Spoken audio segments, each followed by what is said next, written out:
helping us get to the point that we're at right now. Yep, so injuries have been a factor for the Berries all season long. Oscar Grimaldo hurt his ankle early in the game last week. I saw him prior to kickoff getting that ankle retaped. It's heavily taped tonight. He's probably not going to be 100%, but, Oscar doesn't want to sit out his final home game. Yeah, even after we saw him get hurt last week, he, ran off a 75-yard touchdown back that got called back for a penalty. So, I'm sure he was hurting, but good to see him out on the field tonight, and I'm sure he'll be leaving all on the field for senior night. And it's good to see Josh Manford. He's not in uniform, but at least he's got that walking boot off, so he's on the mend. Maybe, just maybe, he might be available for the sectional a couple weeks. Yeah, that'd be fantastic, and a good opportunity to take some time tonight and continue to heal that up, because we're going to need him. Yep, no question about it. All right, well, both teams have emerged from the dressing rooms. The band playing the Logan Sport fight song. The officials have made their way onto the field, so we are just about ready to kick this off here between Logansport and Lafayette Jeff. So that will wrap up the Mike Anderson Auto Group pregame show. When we return, we'll have the opening kickoff of this senior night matchup between Lafayette Jeff and Logansport. There's more coming up live from Logansport. Thanks for listening to the Mike Anderson Auto Group pregame show on WSAL. Mike Anderson Chevrolet Buick GMC would like to show you the award-winning quality of their new car inventory. Chevy cars and trucks are racking up the awards, while GMC is professional grade. Check out the all-new line of Buick Regals with innovative designs with more function than any other brand. Mike Anderson Chevrolet Buick GMC in Logansport. Hello, this is Ed Schroeder, Republican candidate for Cass County Sheriff. The temperatures are getting cooler, but it's hot on Friday night when the Berries are on the field. Coach Johnson has the team focusing on one game at a time while eyeing the prize of a deep run into this year's postseason tournament. The Berries continue to give it all they have on the field to make this a successful season for Logansport. Join me in cheering for all of our student athletes as they compete on the field and in the classroom. This message is paid for by the committee to elect Ed Schroeder, Sheriff. The play-by-play with Joe Stetz and Steve Isaacs is coming up. Plus, be sure and listen to the Logansport Memorial Sports Medicine Halftime Show. All part of WSAL coverage of this Berries football game on WSAL. It's back to the stadium with the kickoff coming up on WSAL.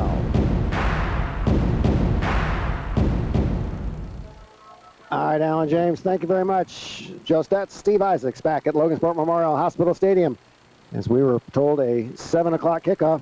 Looking at the big clock on the wall, it's 7:01, and we're still not ready. So we got a chance to gab as the four captains go out to the midfield stripe for the Logansport Berries. It's Jacob Cox, Carson Lopasser, Jackson Crowd, and Brandon Goodman for one final coin toss as seniors here at this magnificent field turf here at Logansport Memorial Hospital Stadium.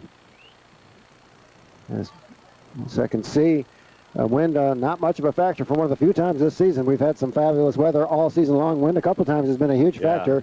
Not much of a breeze here tonight, just enough to keep the fans cool here in the stands. Yeah, it was really howling last week, and even earlier today. I was up in a bucket truck, and the wind was really howling, so it's really settled down tonight.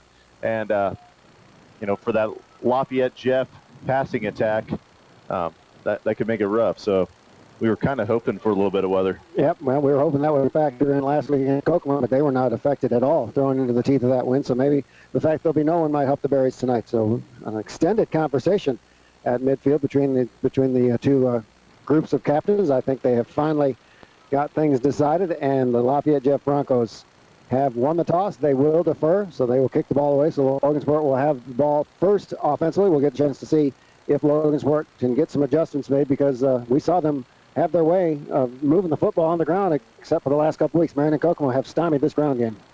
Yeah, they really have.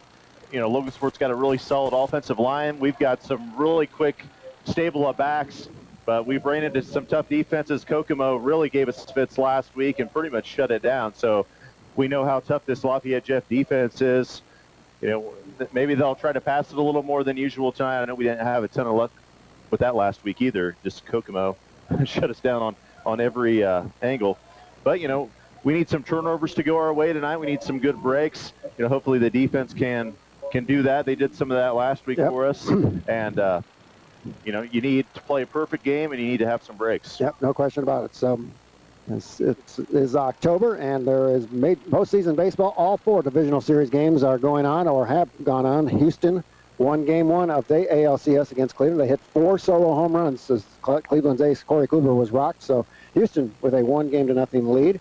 And the NLDS series between Milwaukee and Colorado. Milwaukee won game 1, and they currently lead 1-0 in the 7th inning in game 2 of that series. The Brewers with 1st and 3rd and 2 outs. So a pretty good week if you're a Milwaukee and a Colorado fan. It's hard to believe the Cubs lost 2 games at Wrigley Field. I still can't believe it, Joe. Like I was in a state of shock when I saw that. I finally had to go to bed at like 11:30 the other night, but woke up and saw the Cubs had lost that one. Man, that was crushing. All right, so to kick off for the Lafayette Jeff Broncos, big fella, Elias Marquez, 5'9", 232-pound sophomore, a high end-over-end kick, fielded by McLaughlin. McLaughlin runs into his own man, breaks free of that, but cannot get out of the way of the second Lafayette Jeff wave of attackers. In on the stop is Stephen Stefani. So Logan Sports starts deep in their own territory, 1st down and 10 at the 24-yard line. And field position's been a big deal this season, especially for the Berries, and being really deep here. Got a long way to go. Yeah, that game against Lafayette Harrison, Steve, they did not have field position at all in that first half, and still, it was a very competitive game in the first half. Even somewhat decent field position, the Berries could have well gotten away with a win in that game. But that was not the case, so we'll see what Logan Sport can do. 1st down and 10, the first play from scrimmage. McLaughlin in motion to the left, gets a pitch to the left, and he's got some running on that left side, but that hole closed up in a hurry. Looked like he cut it inside, Stephen. I thought he had some room to the outside, but he saw the hole better than we did all the way up here, but only a yard gain from McLaughlin. Looked like he had some room on the edge. Yeah, some nice containment as they got around there quick. Give him a yard on that carry. It will be 2nd down and 9 for Logan Sport. Glad you could spend part of your Friday night with us here on AM 1230 WSAL Logan Sport and 94.9 FM. Now Jacob Cox shifts over to the right in the flanker position. Evan Vizcarra in at quarterback. The hands off to Grimaldo. Grimaldo is able to fall forward for maybe a yard. And that's it. So 2 plays from scrimmage for the Bears, 1 yard on each of them. So they are facing a 3rd down and 8. 3rd down. And Garrett Barron back into the field. Gets some last-minute instructions from Coach Johnson. And I would expect the Logan Sport to put this one in the air here in 3rd and 8. Just see what they can do against this Lafayette Jeff pass defense. 10 minutes and 45 seconds to play. Just underway here on senior night between Lafayette Jeff and Logan Sport. No score. Now counter handoff to Grimaldo. Breaks the tackle, but cannot get out of the way of the second tackle. It does have some positive yardage out across the 30 to about the 32-yard line. It will be 4th down and 2. And we'll see. It looks like the Berries will elect to punt. So tough break on that one. That was a nice gain on 3rd down, but Logan Sport needed 8 and only got 6. So they will be forced to punt this one away. Jacob Cox in to kick. It looks like Janelle King back to receive this punt from Jacob Cox. Taking a long time to snap the ball. Good snap. Jacob Cox puts a good foot into it. Kicks it away from the return man, so hopefully it'll take a Berries bounce. It does not, but it does roll out of bounds at about the 35-yard line. So a 33-yard net punt, which is not all that bad considering some of the big punt returns Logan Sport's given up this year. Yeah, especially last week. We kept saying, hey, we'd rather kick it out of bounds than have to face those returns, and a pretty nice kick, and went out the right spot. Yep, Stephen Edwards really hurt the Berries a week ago, and J.K. Thomas the week before that at Marion, but this is a nice net punt of 33 yards, but Jeff with good starting field position, 1st down and 10 at their own 35-yard line, and Maximus Grimes in at quarterback. First pass is completed for a minimal gain out to about the 40-yard line. I think that was Brian Jenkins who made that reception. Tackle made over on the far side by Juan Alvarado, who continues to perform very well in that cornerback position for the Berries. But the Broncos do pick up 5 on 1st down. 2nd down and 5. Grimes once again in the spread. Now we'll hand the ball up around the left side. Is Matthews. He's got some running across the 45. He'll have the 1st down as he is close to the midfield stripe. I beg your pardon, that was Bishop Johnson. Bishop Johnson on the carry. 5'8" junior. A solid gain of 9 out to the 49-yard line. 1st down and 10 for Lafayette Jeff. Now they have 3 receivers out to the right, 1 receiver to the left. And now empty backfield for Maximus Grimes. He's got a receiver out in the flat. The pass is caught into Logansport territory inside the 40, inside the 30, and he is gone. 15, 10, 5, and a touchdown. Thomas Hogan. Wow. Wow. I thought Stephen Edwards was fast and J.K. Thomas, but boy, this kid might be faster than all of them. Yeah, and we're getting to see this Lafayette Jeff passing attack quickly. Grimes with 2,113 yards on the season and been completing 63% of his passes. So, man, they got on the board quick. Yep, they sure did. 51-yard touchdown pass. Grimes to Stephen Hogan.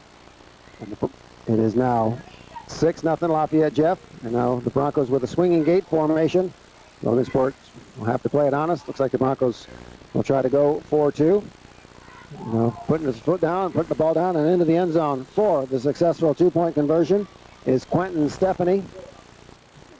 So Berries had their men in position, but Stephanie was able to get just enough into the end zone, and just like that, Lafayette Jeff is on top 8-0 with 9:07 to play here in the first. Yeah, that high-octane offense that we talked about, and, Logansport just going to try to make some adjustments here, and you don't want to get out of hand here in the first 5 minutes for sure. Yep. So we saw what Lafayette Jeff has been doing to opponents. They've been annihilating people. They're not just winning. As we mentioned, 340-92, the aggregate score against their opponents so far this season.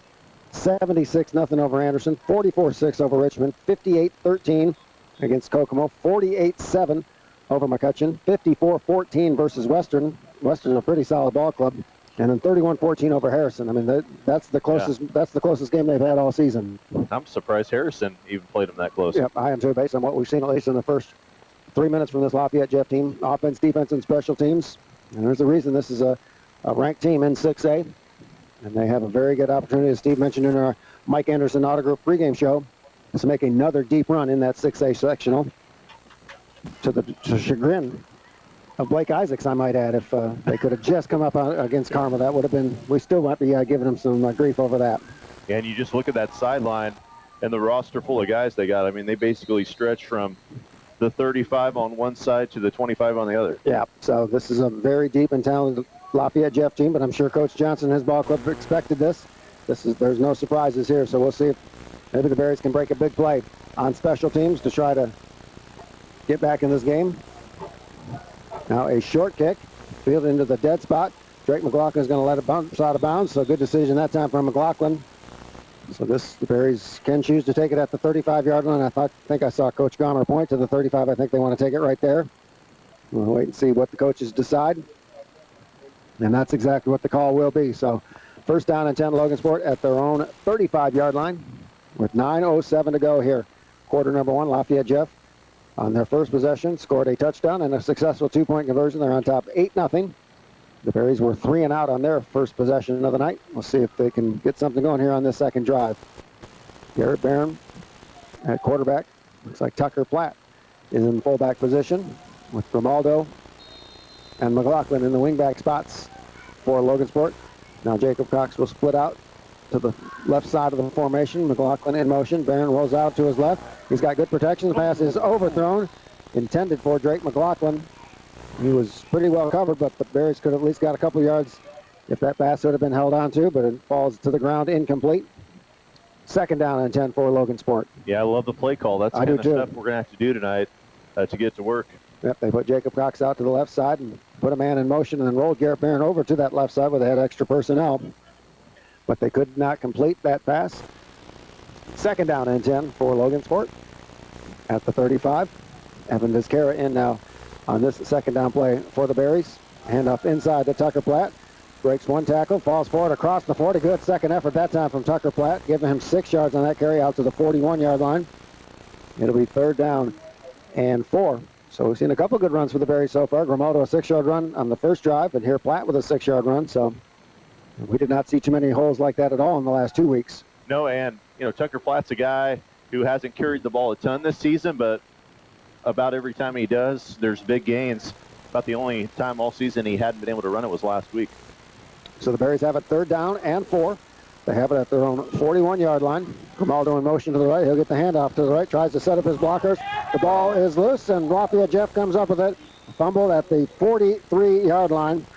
Looked like Ronaldo had a couple hands around it, but these Lafayette Jeff Broncos, they've seen the game film. They've seen a couple of fumbles from Grimaldo the last couple of weeks, so you know they're going to try and strip it every time he touches it. Yeah, that's really been the Achilles heel of the Berries here for about the past 4 or 5 weeks of the season. And once again, you know, you got your offense is starting to roll a little bit, and then another fumble to turn it over to the other team and give Lafayette Jeff amazing field position. And we'll see if the Broncos try to strike quickly here on the instant change following the turnover. 1st and 10 at the Logansport 43-yard line. Hogan now comes in motion. He'll get the handoff around the right side. He's got some running room inside the 40, inside the 35, very close to the first down. Looks like they're going to mark him just short, about a half yard short of the first down, but a nice gain from Hogan of 9 yards. 2nd down and about a half yard for the Broncos. Clock running, 8 minutes to go, first quarter. Lafayette Jeff 8, Logansport nothing. Grimes once again in the shotgun. Pass in the flank is caught, breaking one tackle, and he's going to be held down short of the first down as Brian Jenkins could not get the first down. Good gang tackling from the Berries on the far side of the formation. Actually lost a yard. And the other problem, you put your defense right back out on the field, and, you know, we need to kill some clock. And Lafayette Jeff, once again. And brought down for a loss is Stephen Hogan on a nice tackle that time. Steve Mendez with a big hit. So the Broncos have lost yardage on their last 2 plays. And suddenly what looked like it was going to be an easy first down is now 4th down and 3 for the Broncos. They will go for it. If they have it at the Logansport 36-yard line, they need to get to the 33-yard line for a first down, empty backfield. For the Broncos, Tucker Platt in that middle linebacker position. Looks like he's coming on the blitz. He does. He is picked up. The pass is going to be in, and is it intercepted? It is intercepted by the Berries. Right. So quite a stop that time for the Berries defense as Juan Alvarado in on the interception. It went through the fingertips of Brian Jenkins, beg your pardon. And Juan Alvarado, who is just getting better and better as this season goes on from that cornerback spot. And that's one of those that they probably wouldn't have caught a few weeks ago, but just continuing to progress and making a huge play. And we said the Berries were going to need to catch some breaks tonight, and there's break number 1. Yep, and credit their defense coming up big on with stopping Lafayette Jeff. And that 2nd and a half yard lost a yard, and then 3rd and a yard lost a yard. So the Berries defense came through in a big way on that possession. We'll see if the momentum can carry over to this Logansport offensive squad. Handoff to Miles Dungy. Dungy is close to the 40-yard line. I'll mark him at the 39, a 2-yard pickup for Dungy. 2nd down and 8. As Barron will come off to the sidelines, and Evan Vizcarra gets the play call from Coach Johnson, and Oscar Grimaldo comes in to his familiar left wingback position, replacing Eli Wickersham. 6 minutes, 40 seconds to play, first quarter. Lafayette Jeff 8, Logansport nothing. The Berries though with the ball. 2nd down and 8 at their own 40, following the interception from Juan Alvarado. Now Jacob Cox shifts just off the line of scrimmage on the right side of the formation. Grimaldo pitch right, setting up his blockers, and a big hit as he is down at the 40-yard line. That is quite a hit that time from Britton Chandler. And Miles Dungy's helmet comes off, so he's going to have to come out for a play. Wow. Any question about Oscar Grimaldo's toughness was settled on that one, as he took quite a lick, and he stays out there. Man, that's the hardest hit I've seen all season. Yeah, by far. So Tucker Platt in for Miles Dungy, who had to come out. And they're still trying to get that chin strap fixed on his helmet. He's ready to go. Here's the Berries, 3rd and long. Tucker Platt will get the handoff. He'll fall forward for a couple of yards, and that is about it. Good play by the interior of that Lafayette Jeff defense. DeMarco Cross in on the stop. So it'll be 4th down and 5, and Logansport will be forced to punt it away. So unfortunately, Logansport couldn't take advantage of the turnover in the good field position. Now Coach Johnson playing the field position game, and Jacob Cox, I'm sure, has been instructed to try to kick it away from Jenkins, and now Lafayette Jeff realizes that. So Quentin Stephanie goes back, so now they got 2 men back to receive this punt. A good punt this time from Jacob Cox. Jenkins bobbles the football. He's able to fall on it at the 23-yard line, but that was another nice kick from Jacob Cox. 30 yards net, but again, no return. So that's about as good as the Bears can do on punt coverage tonight. Man, how big would that have been if they could have recovered that fumble, man. As Jenkins was trying to make something on that return. But Jacob Cox did a nice job kicking it high and letting his return men get downfield. And that was nearly disastrous for the Broncos. But they do have it. 1st down and 10 at their own 24-yard line. That's Will Penny has arrived at Logansport Memorial Hospital Stadium, and looks like he's grown a couple inches since we saw him last season. Basketball season will be here soon, partner. Grimes in the spread. And you got a fly pattern on the way. The pass is going to be caught. Wow. I believe he stepped out of bounds. He did, but the pass is caught by Derek Matthews. I didn't know if there was a flag thrown. There was not, so big gainer to Derek Matthews. Not bad coverage from Ron Alvarado, but that was an absolute perfect pass. Yeah, big-time catch there, big-time throw. Gain of 32 yards on that completion. So Lafayette Jeff, just like that, has a first down and 10 at the Logansport 44-yard line with 5:07 to go here in the first. The Broncos on top 8-0. Grimes back to pass under heavy pressure, and he is going to be brought down. He may have gotten back to the line of scrimmage. They're going to give him about a yard loss on that one. Jackson Crowd in on that stop, along with Tucker Platt, so a loss of a yard. So this Bears defense has made some nice plays so far in this first quarter. 4:44 to go, first quarter. Lafayette Jeff 8, Logansport nothing. The Broncos have it second down and 11 at the Logansport 45-yard line. Two receivers to either side of the formation for Jeff. Grimes in the shotgun. Back to pass. It is caught by Jenkins, and he is gone. 15, 10, 5, and a touchdown. Ryan Jenkins, 45-yard touchdown pass. Boy, that was quite a catch, as that one was zipped that time from Grimes. Yeah, he's just throwing darts all over the field, and receivers are doing a great job of catching them. And even when we give them pretty good coverage, they're just able to break away. Yep, so a slant pattern. So two big touchdown passes for Lafayette Jeff, 51 yards and now 45 yards. Broncos on top 14-0. They went with the swinging gate last time. We'll see if they're trying that again, as I don't see the place kicker out there. So it looks like the Broncos, at least for the time being, giving it every indication they may go for two once again. 4:26 to go here in the first quarter. Broncos with a pair of touchdowns on top 14-0 with a two-point conversion to come, you would expect. And we'll see what the coaching staff draws up for this Lafayette Jeff Bronco team. Seems like they're taking a lot of time. Still 15 seconds on the play clock, so they didn't get that clock reset right away. Empty backfield for Grimes. Three receivers to the left, two to the right. And Grimes back to pass, has good protection, can't find anybody open. Now finds an open receiver, and it goes through the fingertips and incomplete. Stephen Hogan was open in the back of that end zone, but boy, this Grimes kid's got an arm. Man, oh man, he put some velocity on that one, and Hogan couldn't corral it. Yeah, they don't drop a lot of balls, but cut a break on that one. Yes, they did. So 4:26 to go here in the first quarter. Lafayette Jeff 14, Logansport nothing. The Bears have not been able to get a first down so far on offense. They did have one stop on the Lafayette Jeff second possession, but sandwiched around that a couple of big scoring passes from Maximus Grimes. You know, so the offense has shown some flashes here. We just need to try to put together a good drive here, try to kill some clock, and above all, take care of the football. Yep. And if nothing else, just to keep that high-powered Lafayette Jeff offense on the sidelines for a couple minutes to try and slow them down. But as we mentioned, Lafayette Jeff 340 to 92 outscoring their opponents. They have, and I don't think there's any question this is the best team in the North Central Conference, at least what we've seen. Now, we've not seen all the teams in the conference, but we've seen all the teams in the upper echelon, and I think they're in a class by themselves. Yeah, I'm with you. With no disrespect to any of those other teams, but boy, that just tells you how good this ball club is. So we'll see what the Berries can do. It is Grimaldo, Alvarado, and Drake McLaughlin back to receive this kick. The last time there was a little bit of a pooch kick done that time by Marquez, and it went out of bounds. Logansport got good starting field position, we'll see. And now Stephen Jenkins is in to handle this kickoff duty, so we'll look for a squib kick. No, Jenkins puts a nice foot into this one, and it will bounce into the end zone for a touchback. So, wow. How about that? The Lafayette Jeff with their backup kicker kicks it into the end zone. That tells you how deep this team is. So, yeah, if you're a 6A sectional team, I'm not sure you want to see this Lafayette Jeff team on your side of the draw. No, I want it for sure. 4:26 to go here, first quarter.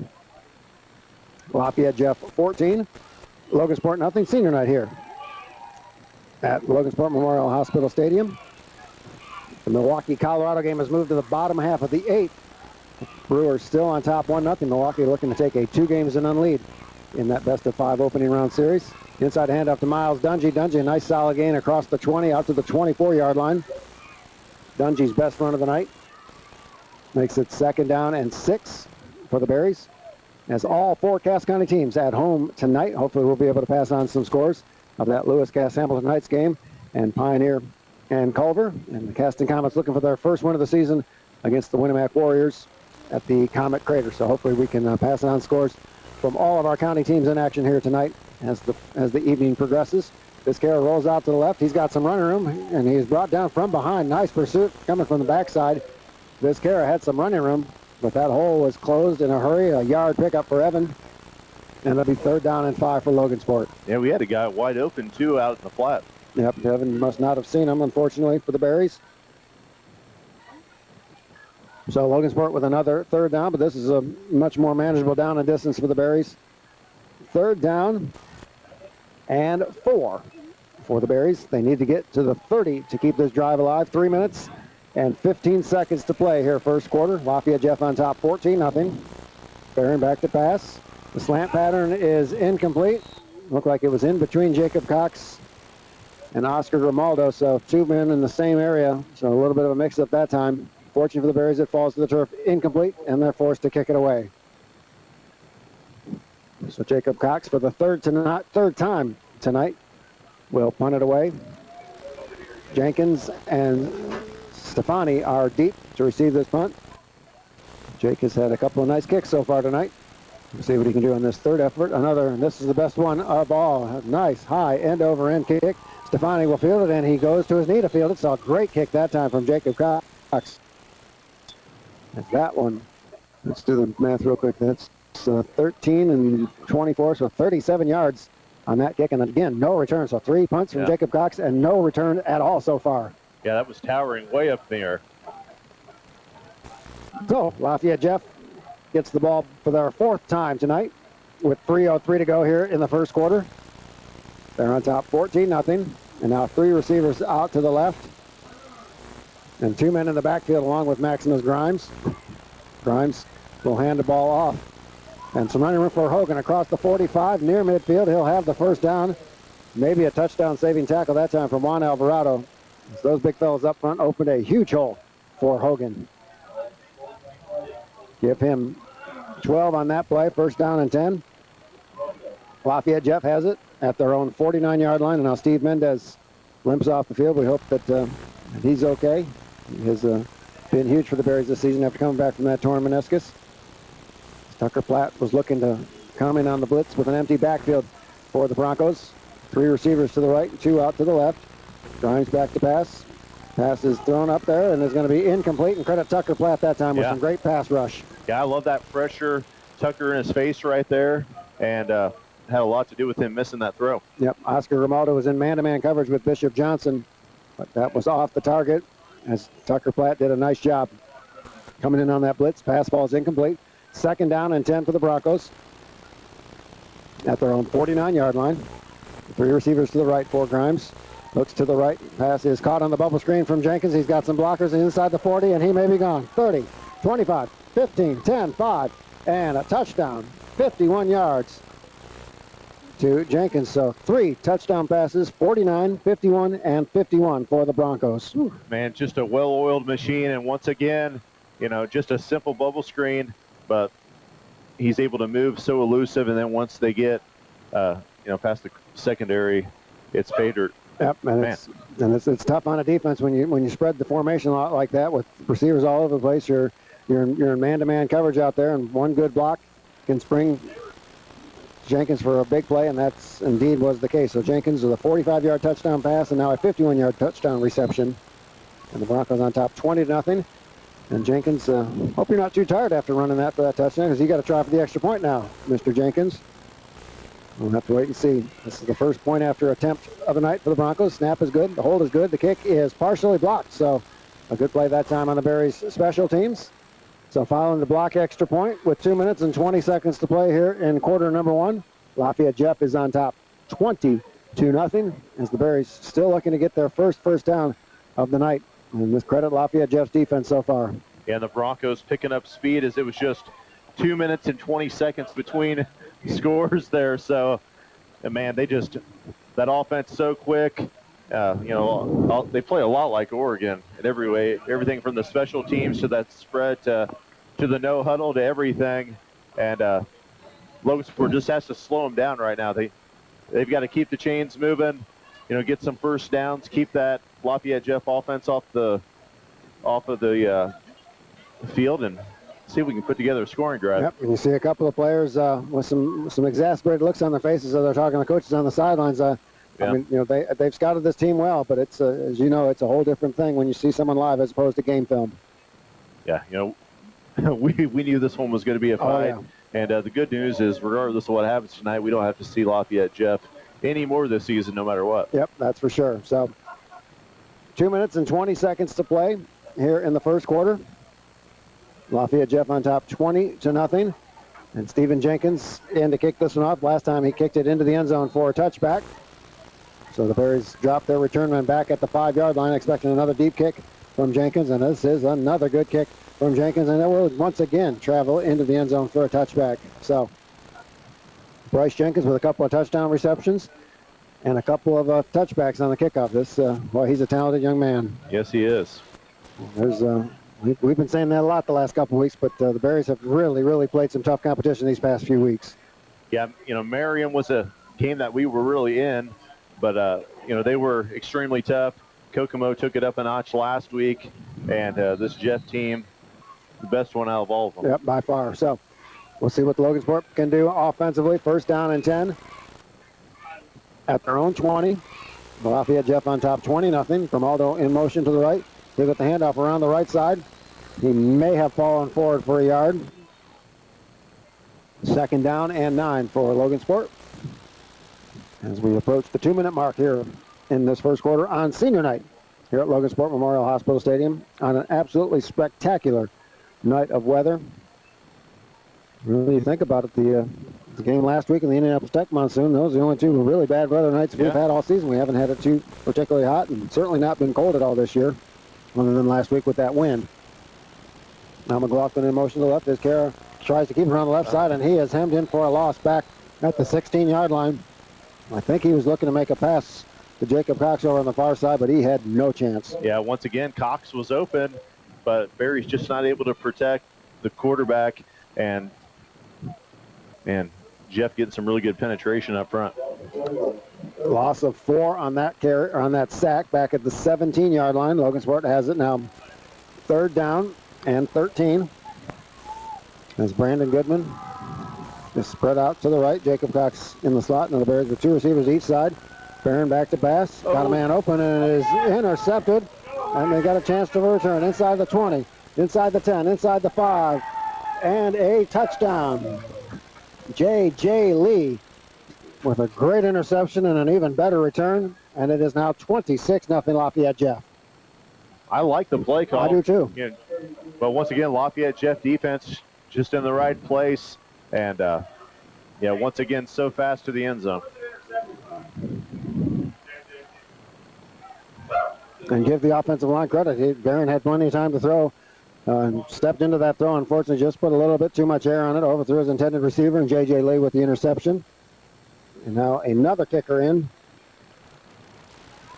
for Lafayette Jeff. Chase Cottrell, a junior place kicker, in to try the point after for the Broncos. The kick is up, and the kick is good. 58 seconds to play here in the first quarter. It is Lafayette Jeff 27 and Logansport nothing, and Coach Johnson out to try to rally the troops as best as he can. As you know, Steve, we knew how tough this game was. Yeah. I know Coach Johnson's ball players knew as well. And at this point, you just got to stay in it mentally. You don't want the guys to check out. You got to keep battling. Just take one bite out of the elephant at a time, and see if they can put together a good scoring drive. They've tried some different things here. They went spread on that last possession, and we've had some guys open. We just got to be able to protect the quarterback long enough to get it to him. As we see Steve Mendes talking to the trainer down on the side, and we saw him limp off earlier. Don't forget he had that torn meniscus early in the season, able to come back, but you certainly don't want to see anyone get hurt at any point, especially in a tough game like this against Lafayette Jeff with the section of just a couple weeks away. Yeah, he makes such an impact when he's in there, and we'll need all hands on deck here in a couple weeks for sure. So we'll see what Logansport can come up with. As Bryce Jenkins has 2 consecutive touchbacks. We'll see if he can go for the 3rd in a row with Grimaldo, Alvarado, and McLaughlin back deep. They're all standing at about the 5-yard line. But Jenkins with a strong right leg. He'll go for his 3rd straight touchback. Here's a high end-over-end kick. Grimaldo will field it, but he steps into the end zone. So another touchback from Bryce Jenkins. We saw that a lot last year with the Berries and Mario Perez. And, boy, that is such a weapon when you can pin the other team deep and start at their own 20. Yeah, and their pursuit is so quick getting down here, too. Just the Berries continue to start with really bad field position. And, man, just got to get something going here. Lafayette Jeff 27. Logansport nothing. 58.1 seconds to play here in quarter number 1, senior night here at Logansport Memorial Hospital Stadium on an absolutely spectacular night of weather. I'll go out on a limb and say this is one of the top 5 weather nights in the history of senior night at Logansport High School. Handoff to McLaughlin around the left side. Had some running for a moment, but he is pushed back after a gain of a yard. Britton Chandler in on the stop for Lafayette Jeff. Also Matthew Copen in as well. He just grabbed him and drove him right to the ground. Now, we've seen the Berries with some pretty good blocks, but they just cannot, those holes just close up in a hurry against this athletic Lafayette Jeff team. 30 seconds to play here in the first. Logansport will have to run at least one more play before the quarter ends. As Garrett Barron will remain out there. Tucker Platt in at the fullback position. From Halter at the left wingback spot. McLaughlin the right wingback spot. And the handoff to Tucker Platt. He is able to get forward to about to get the job that time from Platt as he dragged a couple players out to the 25-yard line. And that will be an end. Bring about an end to our first quarter. It is Lafayette Jeff 27, Logansport nothing. We'll step aside for a break. When we return, we'll have our second quarter. There's more to come. Live from Logansport. It's the end of the first quarter. And this is Berries football on WSAL. We'll get back to the game after these messages. Logansport Savings Bank, we're leading the way. Hi, this is Joshua at Logansport Savings Bank, and we're leading the way in growing our community. With the right team, you can accomplish your desired goals. Bank with us and join our team in impacting our community. Contact us at 722-3855 or at logansportsavings.com. Good luck to all of our local athletes. Direct Maytag in Logansport is your home for Maytag and Whirlpool appliances. We're bringing expanded color, finish, and handle options to our lineup of appliances, so you can find the Whirlpool model with the right features for your family and the right look for your home. At Direct Maytag in Logansport, supporting Berries Athletics on WSAL. WSAL coverage of Logansport Berries football continues as we are about to start the second quarter of the game. Here's Joe Stetz and Steve Isaacs. All right, Alan James, thank you very much. 27-0 Lafayette Jeff on top. And there's the Berries at Brandon Goodman on the trainer's table right in front of us. I think it is. And they're looking at his left ankle, and that's well, that's the last thing the Berries need. Yeah, he really seems to be grimacing, too. Yeah, he sure does. Look like they're Logansport unable to get anything on that third down carry. Only a yard pickup. It'll be 4th down, and Jacob Cox, for the 4th time tonight, will be called on to punt. Jenkins drops back around his own 37-yard line or so to field this punt. And we kept looking at what Lafayette Jeff was doing to their opponents as the season went on, Steve, and we knew how tough this game was going to be, but boy. And now the Berries will take a timeout at the 11:19 mark of this first quarter, down 27-0. Do have a score from Pioneer. The Panthers 22, Culver nothing. Mark Thomas says Pioneer has run 3 plays, 3 Jack Kaiser touchdown passes. So that's a pretty efficient offense. 1 play touchdown drives. Yeah. Wow. No big surprise there. Pioneer is, wow, they are loaded. This is now Lafayette Central Catholic is down this year a little bit, and their record is not that strong, but they played some quality competition. But they got some votes in the latest poll, so they're looming in that Pioneer sectional. So that could be tough. That could be a tough one for the Panthers. Yeah, and that may be the closest game they have till they get down toward the championship game. But we can expect them to continue to roll. We also got a score. McCutcheon on top of Muncie Central, 7-0. Adam Jeffries with a 50-yard interception return.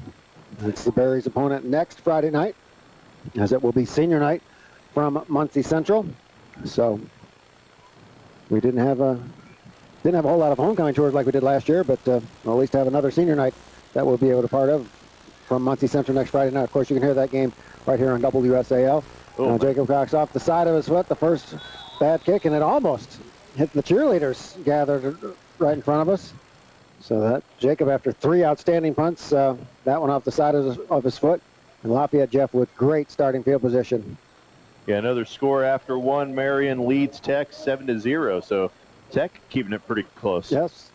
We were thoroughly impressed with what we saw of Indianapolis Tech when they played in the monsoon here back in September.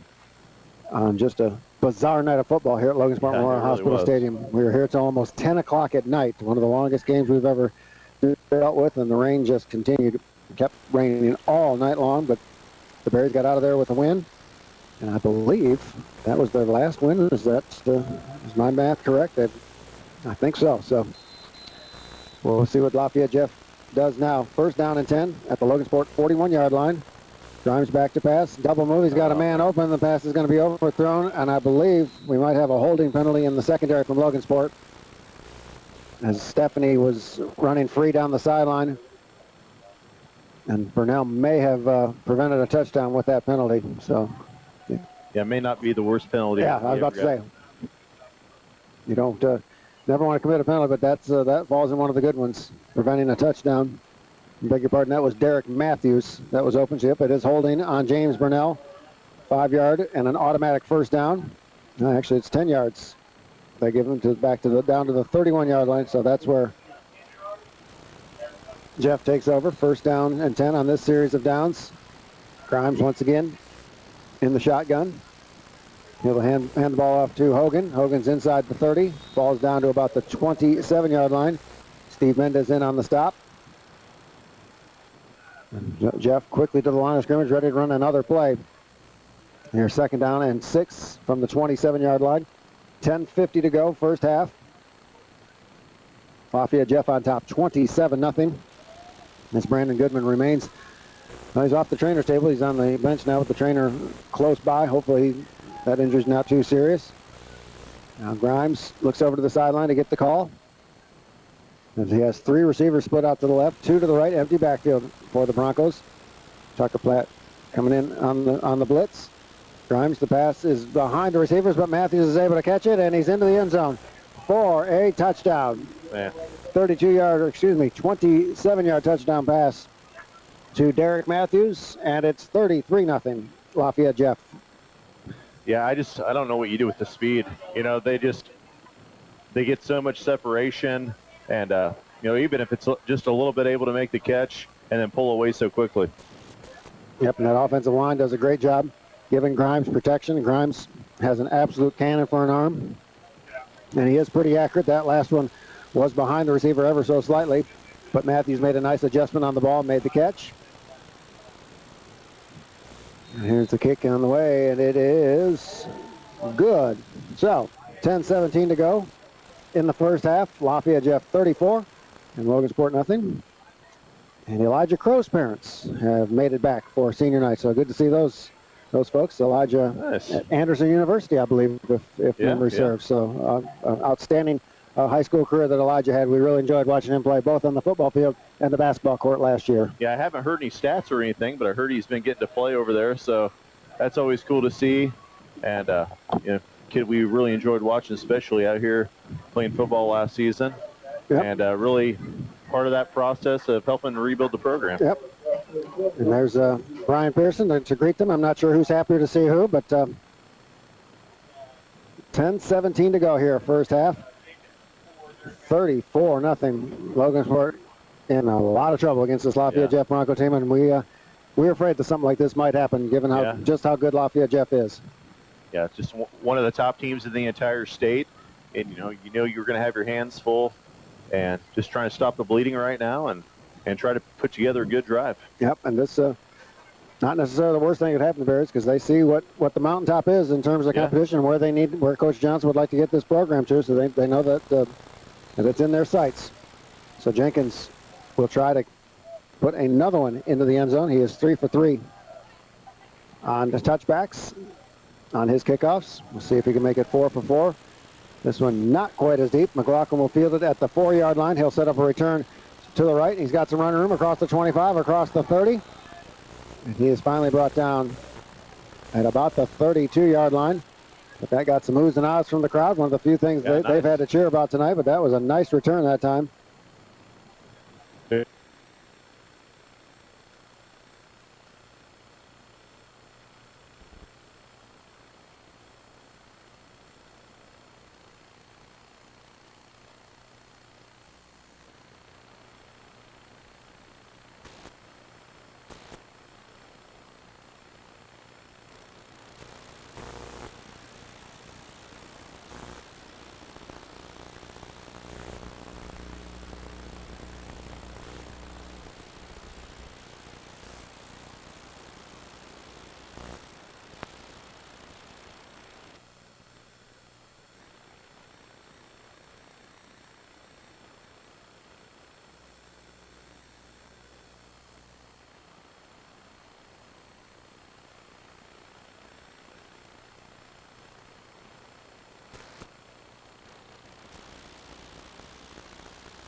Only in the forest can you see this. And this. And this. But nothing beats the moment you see that. Cool! That's your child's eyes opening up to a world of possibilities. I didn't know it could do that! Because one trip to the forest can spark a world of difference. There are some moments only the forest can inspire. Find yours at discovertheforest.org. Learn about forests near you and discover cool things to do when you go, like hiking, canoeing, fishing, or camping. Or create your own adventure with family and friends, and you might just see this. Your moment's out there. Find it at discovertheforest.org. That's discovertheforest.org. Brought to you by the U.S. Forest Service and the Ad Council. Hey, there he is. How's it going? I'm having a stroke. Are you going to shake my hand or what? I'm having a stroke. Wow, you're not even moving your arm. I'm having a stroke. Are you okay? I'm having a stroke. Your face looks weird, too. I'm having a stroke. Are you having a seizure or something? I'm having a stroke. When someone is having a stroke, they may not be able to say it with words, but their body language will tell you loud and clear. I'm having a stroke. You just need to know the sudden signs. Look for FAST, F-A-S-T. F, face drooping. A, arm weakness. Or S, speech difficulty. Then T, time. Time to call 911 immediately, because the sooner they get to the hospital, the sooner they'll get treatment. And that can make a remarkable difference in their recovery. Know the sudden signs. Face, arm, speech, time. Spot a stroke fast. Visit strokeassociation.org. Brought to you by the American Stroke Association and the Ad Council. Bishop Johnson, 26-yard touchdown pass from Maximus Grimes. It is 40-0 Lafayette Jeff, and the route is on here at Logansport. Yeah, that time only 3 minutes between. Wow. Man, they just in a hurry. Yeah, we kept seeing this Lafayette Jeff game on the schedule and seeing what they were doing to their opponents and figured this was going to be Logansport's toughest test of the season, and unfortunately that has been the case in a big way. And that costs a family of four $1,500 Really a year. impressive, and just in every facet of the game. Yeah, yep. Now Cottrell in for the extra point. Kick is up, and it is good with 7 minutes exactly to play here in the first half. Lafayette Jeff 41 and Logansport nothing. Berry's still looking for their first down of the night. Wow. You know, we've had some flashes. You know, we just got to be able to put together, a few in a row. You know, there's been some passes that have been there. We just haven't been able to get it to them, whether it be protection or whatever. We've had some nice runs here and there. But, since we haven't been able to pass the ball, they can really sit on our running game. Right.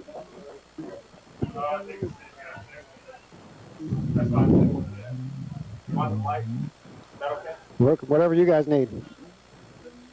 Whatever you guys need, we're fine. We're easy to work with. So as we're talking with the good folks here from Lafayette Jeff videotaping it, and we didn't touch the lights, or did you turn the lights on? Okay. I didn't. All right, maybe it was. We saw a hornet's nest at Lafayette Harrison early in the season. Maybe one of those giant hornets came and and turned the lights switch on but it's all good. Unless you're a Logansport fan on the scoreboard, 41-0 Lafayette Jeff on top with 7 minutes still to play here in this second quarter. Now it's just a matter of just getting little victories now for the Berries. Putting a couple, maybe a good drive together, getting a couple first downs, trying to keep that Lafayette Jeff offense on the sideline for a few minutes. Now Jenkins must be getting tired as the kick goes out of bounds, by far his worst kick of the night. And he is pointing down to his right shoe. Of course, it looks like he's hobbling just a little bit, so hopefully he's not injured too bad. That was by far his worst kick of the night. And another one out of bounds. Logansport will start again at their own 35-yard line. First down and 10. With 7 minutes to go here on senior night at Logansport Memorial Hospital Stadium to go in the first half. It is 41-0 Lafayette Jeff. We got a...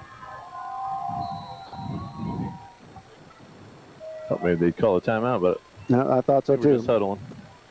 Well, the Milwaukee Brewers have a 4-0 lead over the Colorado Rockies as they head to the 9th inning at Miller Park in Milwaukee. So the Brewers looking to put a 2-0 lead on the Rockies. Now handoff to Tucker Platt, an inspired run that time from Platt across the 40 out to the 42-yard line. Gain of 7 on that play. Tucker's best run of the night for Logansport. Yeah, and we're going to miss that from Tucker. When he graduates, he's always been that type of kid. We watched him the other day carry guys about about 10 yards on his back the other day. Second down and 3 for the Berries. Handoff to Platt again. Platt will get a first down out to the 45-yard line. So, again, Steve, like we were talking about, just get a series of little victories here. Yeah. Get a first down or two and put a good drive together, maybe put some points on the scoreboard just to try to chip away at this momentum that Lafayette Jeff has established. Clock running, 6 minutes, 20 seconds to play, second quarter. It is Lafayette Jeff 41, Logansport nothing here on senior night at Logansport Memorial Hospital Stadium. Platt will get the handoff again. He's into Lafayette Jeff territory, and he fights his way down to the 47-yard line. Right. 7-yard pickup that time from Platt.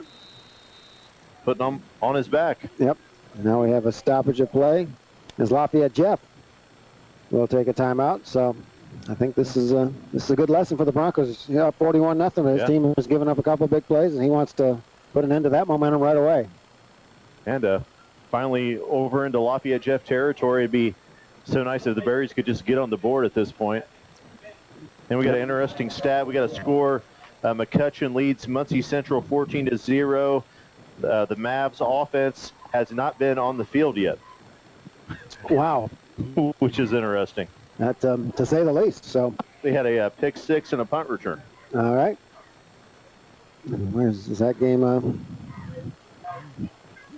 that's at McCutcheon. Okay. Strange things seem to happen when you go to McCutcheon in the land of no internet or cell phone coverage. Yeah, so it's just it's like the Twilight Zone out there. Yes, it is. So I would expect nothing less than something like that to happen at McCutcheon. Although the folks at McCutcheon always take very good care of us, and they complain about the lack of cellular service and internet coverage out there as well. So maybe one day they'll invent something that will allow McCutcheon to get into the 21st century, because it's a spectacular campus, great facilities. We always enjoy ourselves there, despite the technical issues that we always are faced with out there.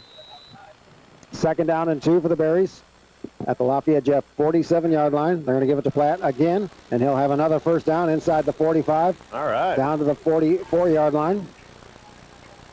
And just keep doing something until they stop you. Yeah, I like it. And trying to make it a memorable senior night as he's on his way to 50 yards here in the first half.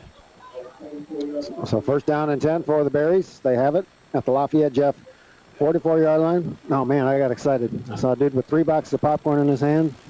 I thought for sure one of them was going to be for us, but nope, one for him and one for each of his parents. So a man can dream. Now Tucker Platt again has the handoff. He'll have the first down and more. Inside the 35-yard line, down to the 34. I may have spoken too soon. Looks like they're going to rule his knee down just short of that first down. Man, that was some run. And now the lights went off again. Did you? I did not. Okay. I did not touch them. And they're not looking at us over at the Lafayette Jeff side, so perhaps they did it. Another score, Kokomo and Harrison already at halftime. That game is tied at 7. That does not surprise me at all. I figured a very close and competitive game between those two squads. Clock running, 4:55 to go first half. Lafayette Jeff on top, 41-0, but the Berries have something going, and now we got a flag on the play. Did Lafayette Jeff line up in the neutral zone? It looks like they did, so that's going to be an offside penalty on the Broncos. This is exactly what the Berries need right here before halftime. Yeah. If you could just put some points on the board before intermission, feel a whole lot better about yourselves. As this penalty moves it down to the 29-yard line. First and 5. No, first and 10 is that 5-yard penalty will result in a first down. Tucker Platt again gets the handoff. Breaks another tackle, still on his feet, inside the 25-yard line. Down to the 22-yard line. Tucker with an inspired run, gain of 7 on that play. Nice. As it has been all Tucker Platt on this drive. And again, just keep beating the big fella until they stop him. Second down and 3. Logansport has it at the Lafayette Jeff 22-yard line. Clock running, 4:25. First half. The Broncos on top, 41-0, but the Berries, with their best drive of the night, looking to hit pay dirt here on this possession. Now, counter handoff to McLaughlin. Had some running room if he could have just gotten through that initial hole, but unfortunately, he was tripped up. He may have gotten back to the line of scrimmage, and that's all. And it will set up third down and 3 for the Berries in 4-down territory here for Logansport. You would think it would be about a 40-yard field goal from Juan Perez. He does have a strong leg, but this might be a little bit out of his range, but he's got that helmet strapped up, and he's ready to go if he's called upon. 3rd and 3 for the Berries. Platt will get the handoff, and this time he is hemmed in right at the line of scrimmage. He may have lost a yard or so, and he does, back to the 23-yard line. It'll be 4th down, and they are going to try and kick it. Okay, we heard Coach Gomer yell for the field goal unit, so 36-0, Pioneer on top of Culver at the half. So thank you to Mark Thomas for passing on that score. So we'll see if the Berries maybe take a timeout in this first just to make sure, because there's some confusion here. So they're not sure whether to go for it. And I think the play clock all the way down to 10 seconds. Logansport still has 2 timeouts left, so they will use one of them here to get set up for this field goal. And we'll have to wait and see. And Coach Johnson does take the timeout, so this will be about a 39-yard field goal from Juan Perez, and the ball is right in the middle of the field for Juan.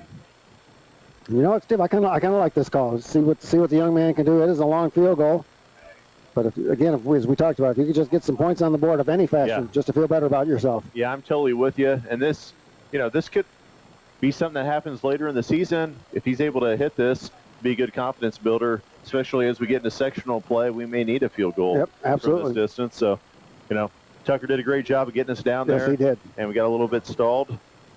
So I like it. Let's do it.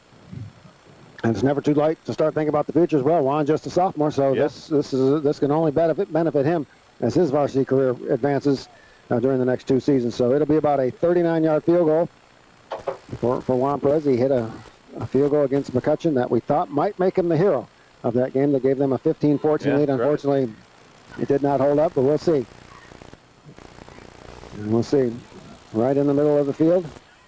Hold is good. The kick is up, and it's going to be a little bit short and wide right. So, but again, I agree with the play call. Unfortunately, we thought it might be a little bit out of Juan's range, and it was, unfortunately. So Lafayette Jeff will take over following the missed field goal. Steve Mendez continues to hobble just a little bit. And we're going to get a little fireworks There anyway. you go. Yep, it's senior night, so why not? 2 minutes and 52 seconds to play here in the first half. Lafayette Jeff 41, Logansport nothing. But because of that excellent running from Tucker Platt, Lafayette Jeff will start this drive deep in their own territory at their own 20. So this might be their worst starting field position that they have had all night long. And now a bunch formation for the Broncos. We'll see what they come up with out of this alignment. And now they do break that formation, put 7 men on the line of scrimmage, empty backfield for Maximus Grimes. 3 receivers to the right, 2 split out to the left. Tucker Platt in on the blitz. Bubble screen is complete across the 25, across the 30. And James Bernard, Eli Wickersham in with a shirt sleeve tackle on Zion Austin. And to credit Eli Wickersham, he did everything he could, whatever he could grab to try and slow down that receiver, and it was enough to slow him down. Yeah, sometimes that's all you can do. Oh, yeah. Gain of 17 on that play, out to the 37. 1st and 10 for the Broncos. Now 3 receivers out the left, 2 in the backfield with Maximus Grimes. Grimes will hand the ball off to Hogan. Hogan up the middle, and then cuts it to the outside. He's got some running room, still on his feet into Logansport territory. Down at about the 48-yard line. Eli Wickersham again on the stop for the Berries. It was a good tackle as he saved a touchdown right there. Yes, he did. But a 15-yard pickup for Hogan. And Lafayette Jeff in Logansport territory at the 48-yard line. Clock running, 2:22 to go, second quarter. Jeff on top, 41-0. Grimes back to pass. On the slant pattern, he overshoots the intended receiver. That was Zion Austin. Good coverage that time from the Berry secondary. And the pass falls to the ground, incomplete. With 2:16 to go here, first half. We invite you to stay tuned for the Logansport Memorial Sports Medicine halftime show. I don't suppose Coach Skaggs is in the stadium and going to talk to us at halftime.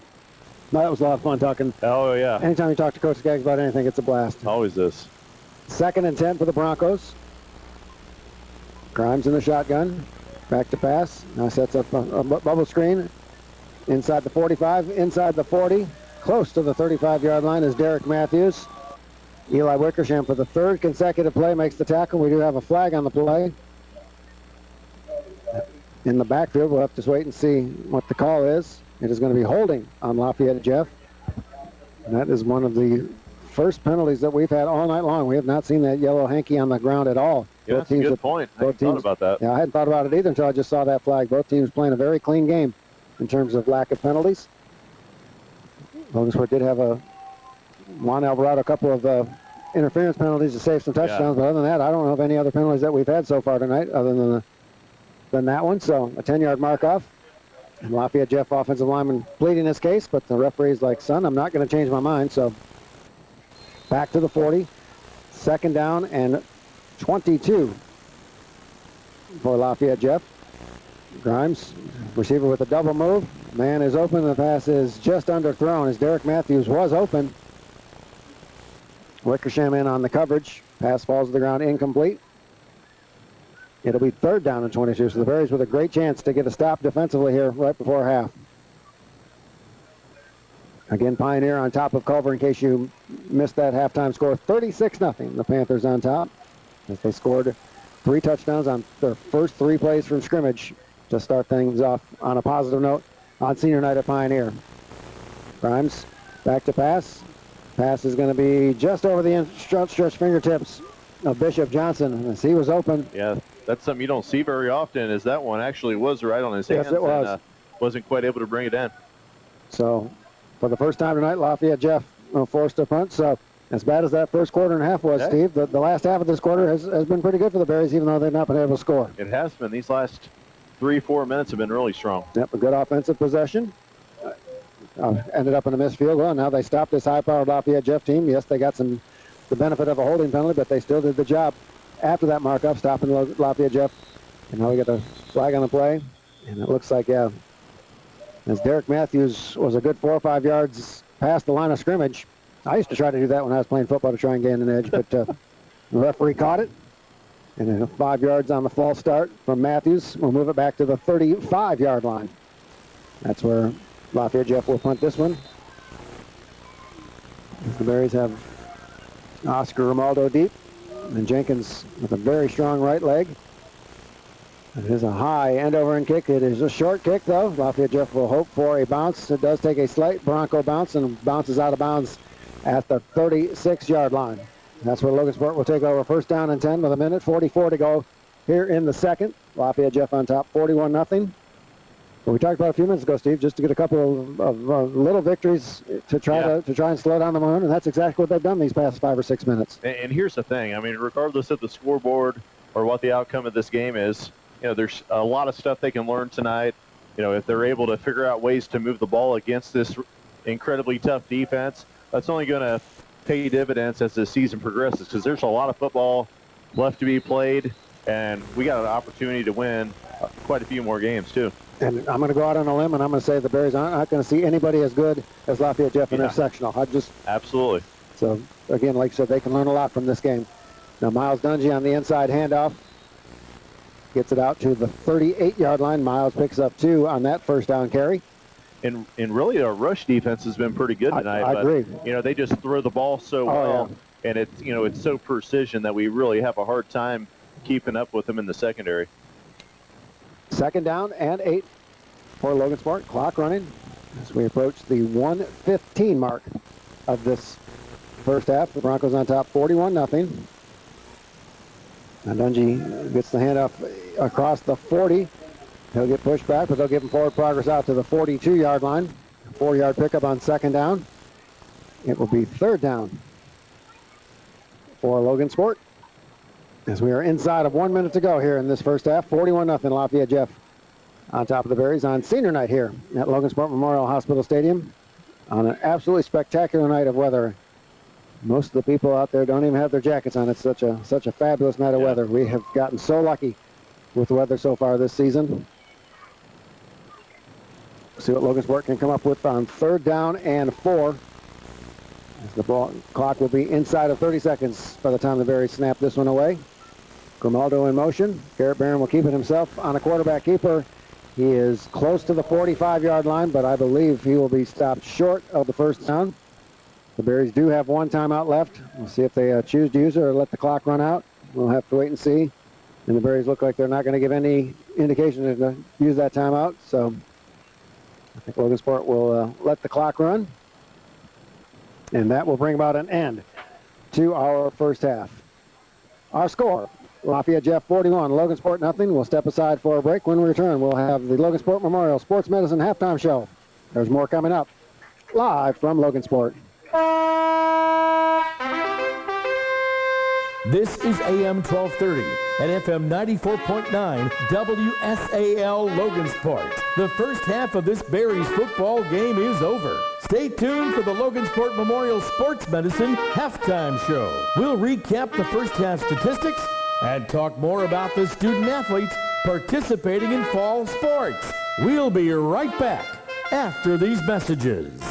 Why bank at Security Federal? When you invest in Security Federal, you're investing in the community. Remember, we go better together. Member FDIC. Don't take chances on an old heating system. More people are turning to Wilkinson Heating and Cooling. They offer more with systems as low as $125 a month. Easy to qualify financing. Second chance lifeline on qualifying equipment, plus a free furnace offer. You can trust Wilkinson Heating and Cooling in Logansport to take good care of you. WSAL sports coverage of Logansport Berries football. It's time for the Logansport Memorial Sports Medicine halftime show. Now back to the stadium. Here's Joe Stetz and Steve Isaacs. All right, Alan James, thank you very much. Halftime here on senior night at Logansport Memorial Hospital Stadium as we welcome you to the Logansport Memorial Sports Medicine halftime show. This high-powered Lafayette Jeff Broncos team undefeated in the North Central Conference, coming in with an overall record of 6-1, ranked in the top 10 in 6A. As good of a team as the Berries had on the schedule all season long, and they are every bit as good as advertised on top 41-0 here at halftime. They scored 27 points in the first quarter, added 14 more in the second quarter, and as Steve Isaacs mentioned during the first half, they did a very good job, the Berries, in terms of run defense. They've done a pretty good job. But in terms of passing, you said that Grimes threw for over 2,000 yards coming into the game, and Yeah. boy, I don't even want to think about how many yards he's thrown for here in this first half. Yeah, no surprise at all. You know, we knew he was going to be incredibly tough. They run a real precision offense, and yeah, they've made very few mistakes. They've dropped very few balls in this game, and you know, it's just hard to compete with that. We're in, you know, in all the games that we've played, we don't face a lot of that anyway. You know, week to week,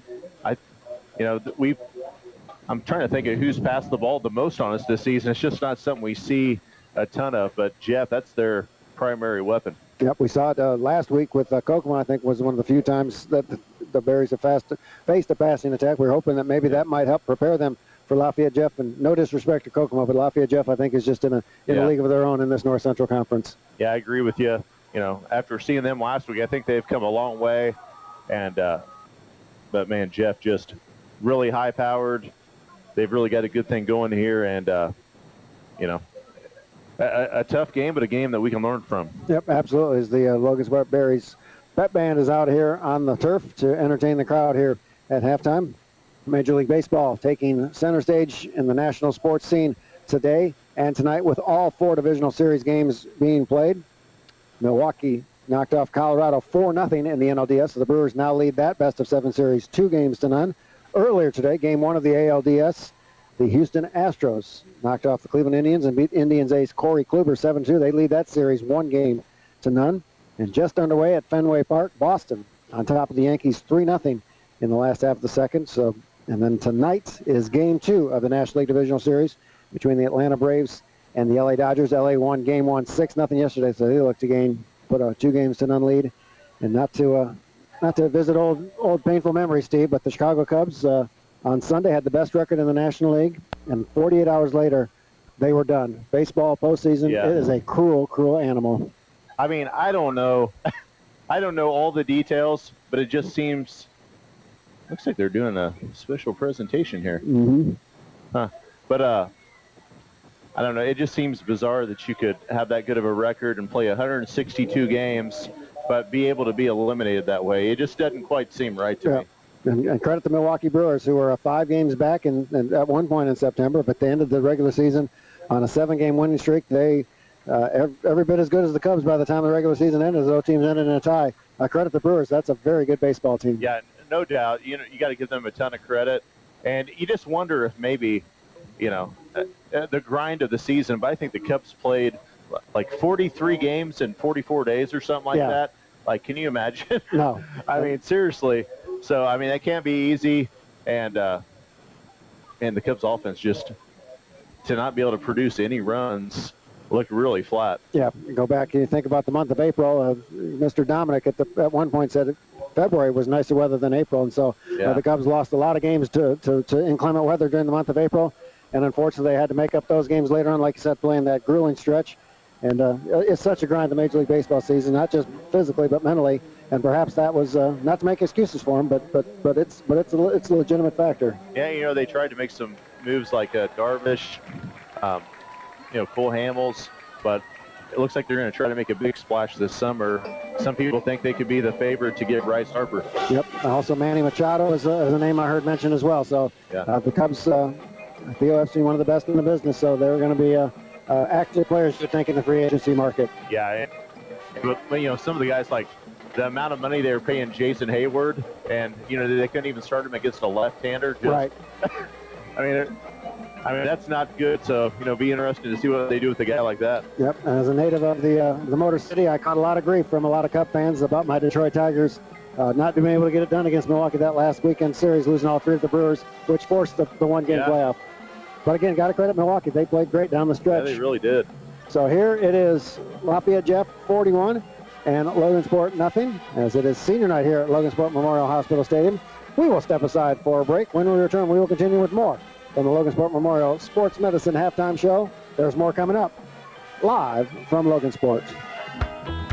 When it comes to athletic injuries, it's good to have a home field advantage. At Logansport Memorial Hospital, we're working with local schools and student athletes to build better, healthier sports teams with our new sports medicine program. I'm Sydney Sims, and I'm the new athletic trainer for your Logansport Berries. Our athletic training services, including FDA-cleared concussion screenings, will make sure that Berry athletes are able to safely perform at their competitive best. Logansport Memorial Sports Medicine is proud to be on your sideline. Go Berries!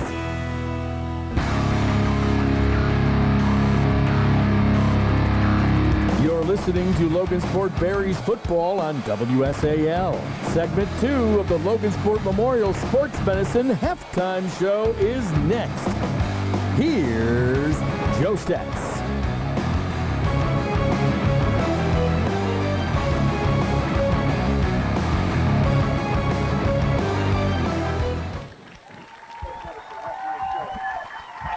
As the band does a good job entertaining the crowd here at Logansport Memorial Hospital Stadium. Yeah, that was excellent performance. Sure was. The weather has been just outstanding here tonight. Well, I tell you, around noon, it was an absolute monsoon here in Logansport. But like we said in the pregame show, we were in constant contact with Bryce all day long. He said, no, it's going to move out of the way. Trust me, it's going to be fine for football tonight. Boy, he didn't fail on that promise. No, not at all. We've really just had the perfect night for football. And, a nice, cool little breeze, but, pretty low-key overall. So, and there's a nice bonfire across from us. Maybe we'll get lucky somebody will bring us a s'more. Yeah, that would certainly be made for the courses. There were no cookies in the press box tonight, or chili, as you pointed out, but that's okay. So not that we're looking ahead to the sectional and next week against Muncie Central, but the Berries still can finish the regular season on a high note. Muncie Central, a very competitive ball club, gave Marion a tough game and gave Kokomo a tough game, so that will not be easy at Muncie, but I don't think it's going to be as tough as what they're dealing with tonight. Yeah, it's absolutely a winnable game. And as you look back over the course of the season, we had a really strong team, beat a couple teams that we definitely should have, as we beat Frankfurt and Peru, pretty badly. Then you look ahead to games like McCutcheon and Harrison. Those are games that, we really had a chance to win both of those. Yes. So those are teams that are better than some of the teams that might be in our sectional, and we could have a real opportunity. I don't think it's an issue for these guys, but they've got to keep that confidence up. It's like, hey, we got to a hard part of our schedule that we knew was going to be difficult, and we've lost some games that, we really should have won. And, let's make the best of this season. We're still sitting at a good spot, regardless of what happens tonight. Even if they're not able to rally tonight, you're sitting at 3-5. and you're going into a winnable game next week and some winnable postseason games, and you could really put a nice season together. So, that's the biggest thing I hope for these kids is they can just, stay motivated, stay engaged, and know that there could still be a ton of football left to play, and they could have a huge, especially these guys who are seniors tonight, they could really do some special things before this season is over. And they would love nothing better than to spoil senior night next Friday night at Muncie. Yeah, absolutely. So that game, of course, can be heard on AM 1230 and 94.9 FM WSAL, beginning at the Mike Anderson pregame show at about 6:45.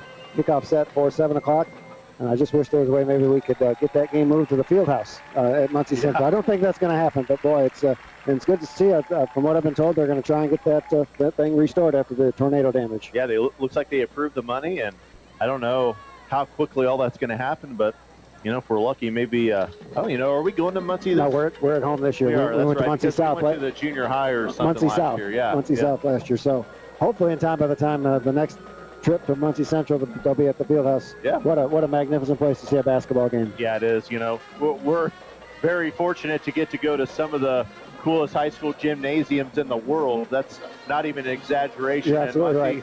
Muncie is one of those really cool ones, and so much great tradition. Yep. As Thanksgiving Eve will be here before you know it. It's just about 6 or 7 weeks away as the Berries will open up the traditional opener against Peru at Tiger Arena. So anxious to see what the Berries have in store with Sam and Will and their senior season. They lost a couple of key players, so they've got some holes to fill, but there's plenty of capable people to fill in those spots. Yeah, I've had the pleasure of watching these guys practice. Haven't been able to have a lot of the football players yet because they've been pretty busy with football. But, Sam and Will looking real good. They're ready to have a huge senior season. And, we saw what the Berries were able to do last year. We talked to Coach Skaggs last week a little bit. And, so close to win that game against Zionsville.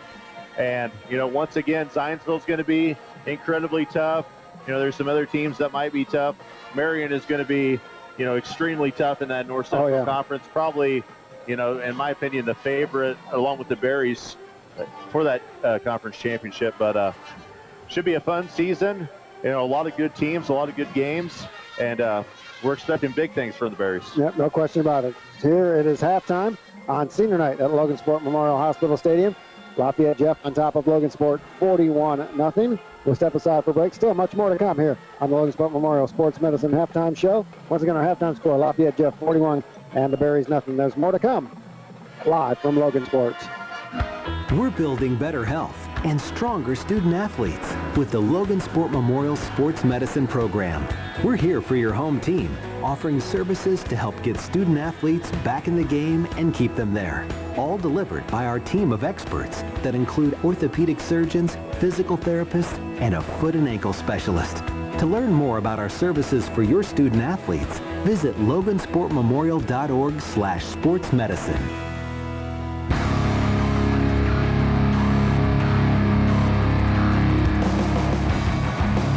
This is the Logansport Memorial Sports Medicine halftime show. Let's go back to the stadium for the final segment of the halftime show. Here's Joe Stats. Welcome back to the Logansport Memorial Sports Medicine halftime show. Lafayette Jeff on top of Logansport 41-0 here on senior night. And even though the weather doesn't feel like it, it is football season, mid-season, pretty much the college football season. And a huge game for Notre Dame tomorrow night on the road. That's not going to be easy for the Irish. Yeah, Notre Dame's going to be traveling to Virginia Tech. Notre Dame, number 6 in the nation right now, sitting at 5-0 in the season. Va Tech, the number 24 team in the nation, sitting at 3-1. But it's going to be a tough game. It's going to be one of those ESPN primetime games, 8 o'clock kickoff tomorrow night. And Notre Dame 5-0 for the first time since 2014. And Notre Dame has scored 94 points in their last 2 games since Ian Brook has took over for Brandon Wimbush. And the Irish, this is a big stat too, their defense hasn't given up 94 points the entire season, allowing just 19 points per game. Wow. 2014, was that the year Manti Te'o met his girlfriend? I'm sorry, Irish fans. I couldn't resist. But the Irish off to a great start on the road against Virginia Tech, as Steve mentioned, 8 o'clock prime time. And the Indiana Hoosiers have themselves a very tough game tomorrow. Yeah, the Hoosiers, traveling to the Horseshoe to play number 3 Ohio State, and Ohio State's just been rolling as usual. We thought the Hoosiers might win that. Was that Michigan State the other day? Yeah. Yeah, they had a chance. Not quite able to pull that one off, but the Hoosiers having a real solid season, but they're going to have to play a perfect football game to beat the Buckeyes. And the Purdue Boilermakers are off tomorrow, so they will not be in action. What are any other good matchups across the country tomorrow? Some decent. Number 19 Texas, 4-1 on the season, will be at 5-0 Oklahoma. We got number 5 LSU. That's 5-0 on the season. They're going to be at number 22 Florida. So, some decent games overall, and a lot of kind of secondary games. Ranked teams playing some teams, sitting at kind of the 3-2 mark. Yeah, Michigan State, I think, plays Northwestern, so the Wildcats almost got Michigan last week, so that will be a difficult game for the Spartans. I believe that game is in East Lansing, but that's one help for Michigan State. But and we normally talk about the Colts and their upcoming game on Sunday, but that is not the case this week, as they got to play last night, and it didn't turn out so well in Foxborough. Yeah, I got to watch a little bit of that. I was kind of intrigued by that Lakers game. I kept having to turn over to that one, but overall, let's see, I did have, Andrew Luck threw for 38 for 59 for 365 yards in that game, 3 touchdowns. So seems like he's kind of getting back to him old self. And then Tom Brady threw his 500th touchdown pass last night to Josh Gordon as the Colts kind of got in that game, but ended up falling 38-24, and the Patriots seem to be back to rolling again. Yep, after that loss, they've won 2 games in a row. They're up to 3-2. The Colts fall to 1-4, but the good news, Andrew Luck, like you said, looks back to his old self. But I was reading a little bit on Twitter, some of the fans were upset about some of the drop passes from the Colts. Yeah. Bob Kravitz was livid on Twitter about all the drop passes. I did not see the game, but heard the drops. He's really hurt the Colts last night. Well, I mean, they don't have those weapons that they had before. Marvin Harrison's not walking through that door. Reggie Wayne, they don't have that level of receiver on the team.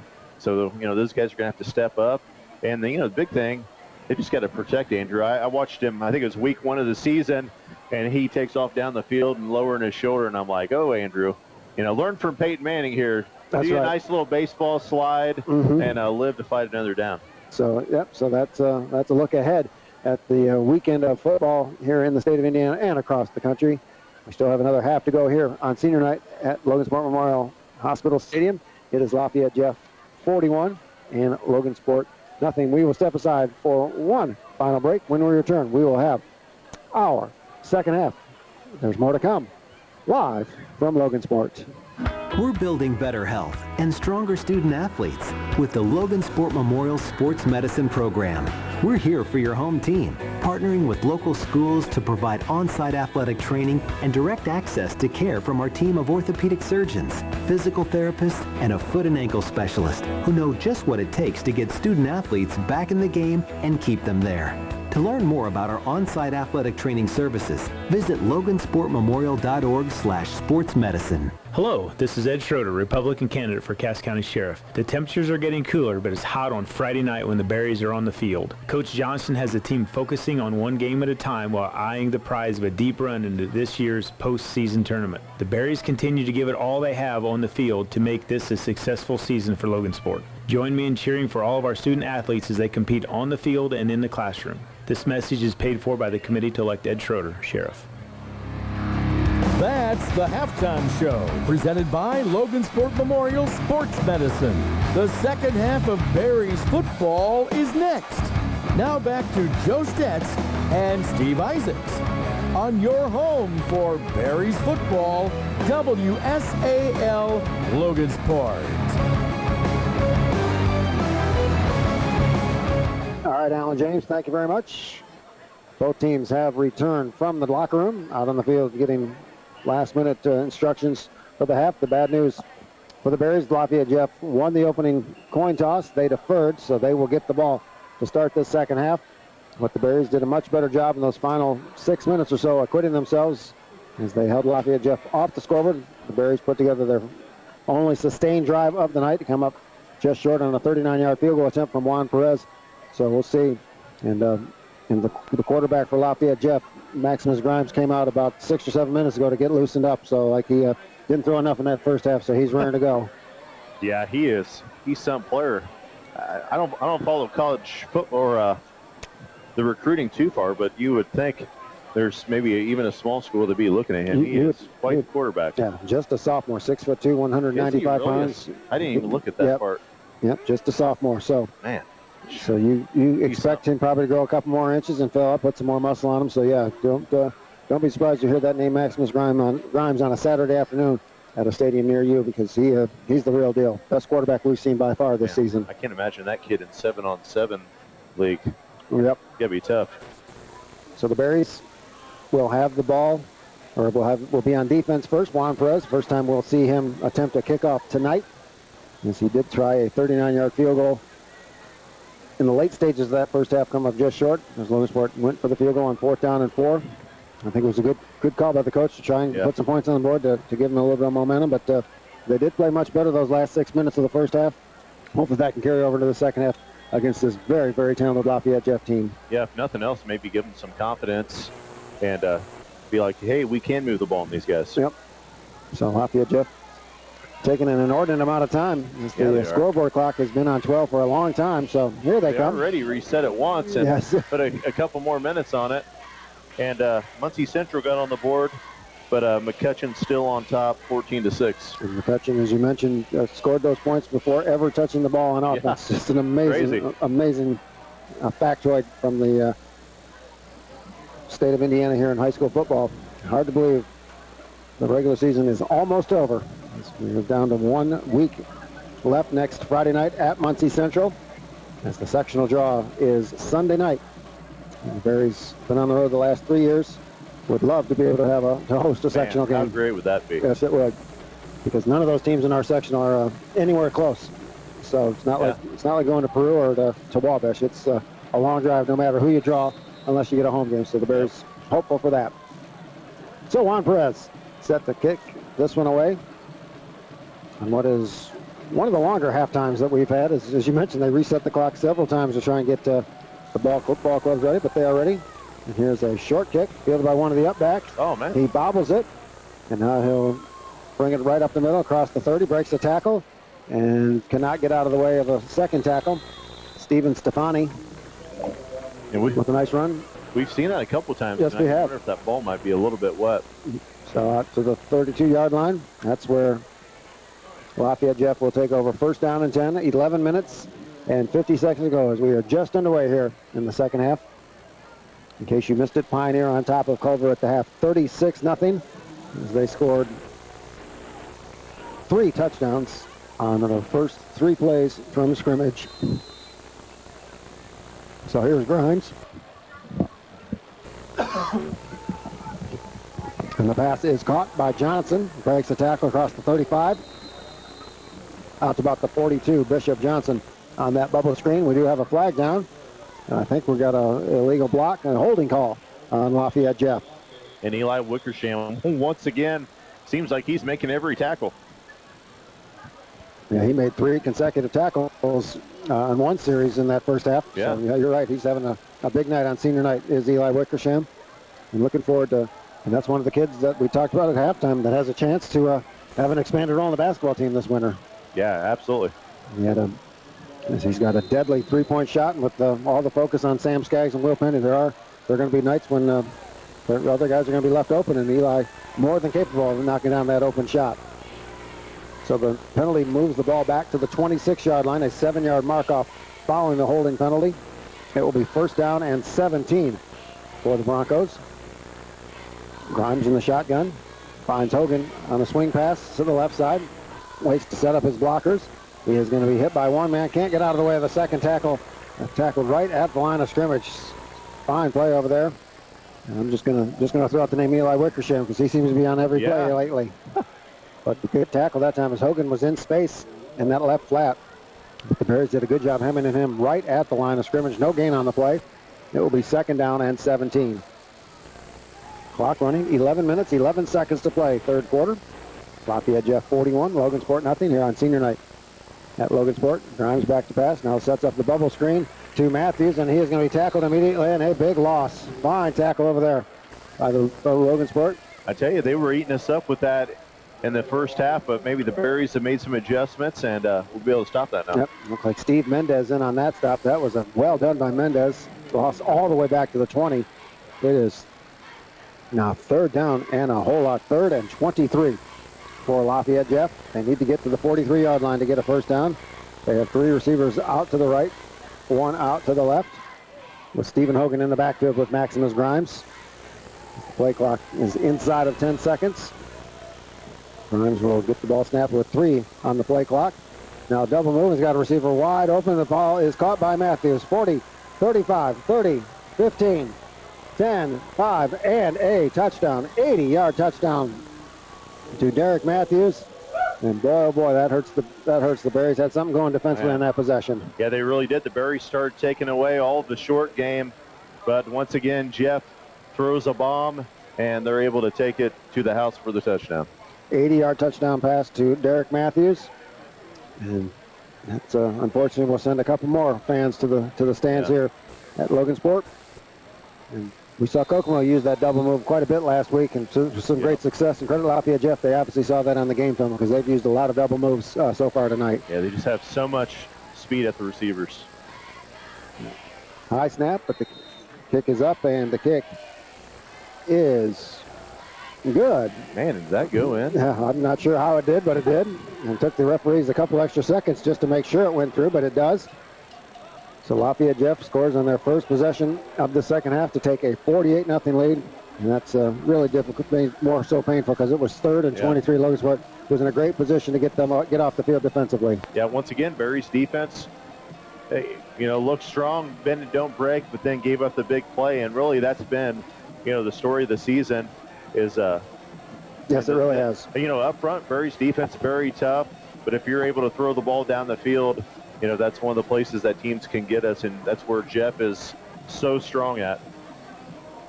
So it took Lafayette Jeff just minute 49 to score their first touchdown here in the second half to extend now to a 48-0 lead. Logansport will get the ball for their first possession of the second half. And the last time Logansport had the football, it was a steady dive to Tucker Platt up the middle and off the tackle.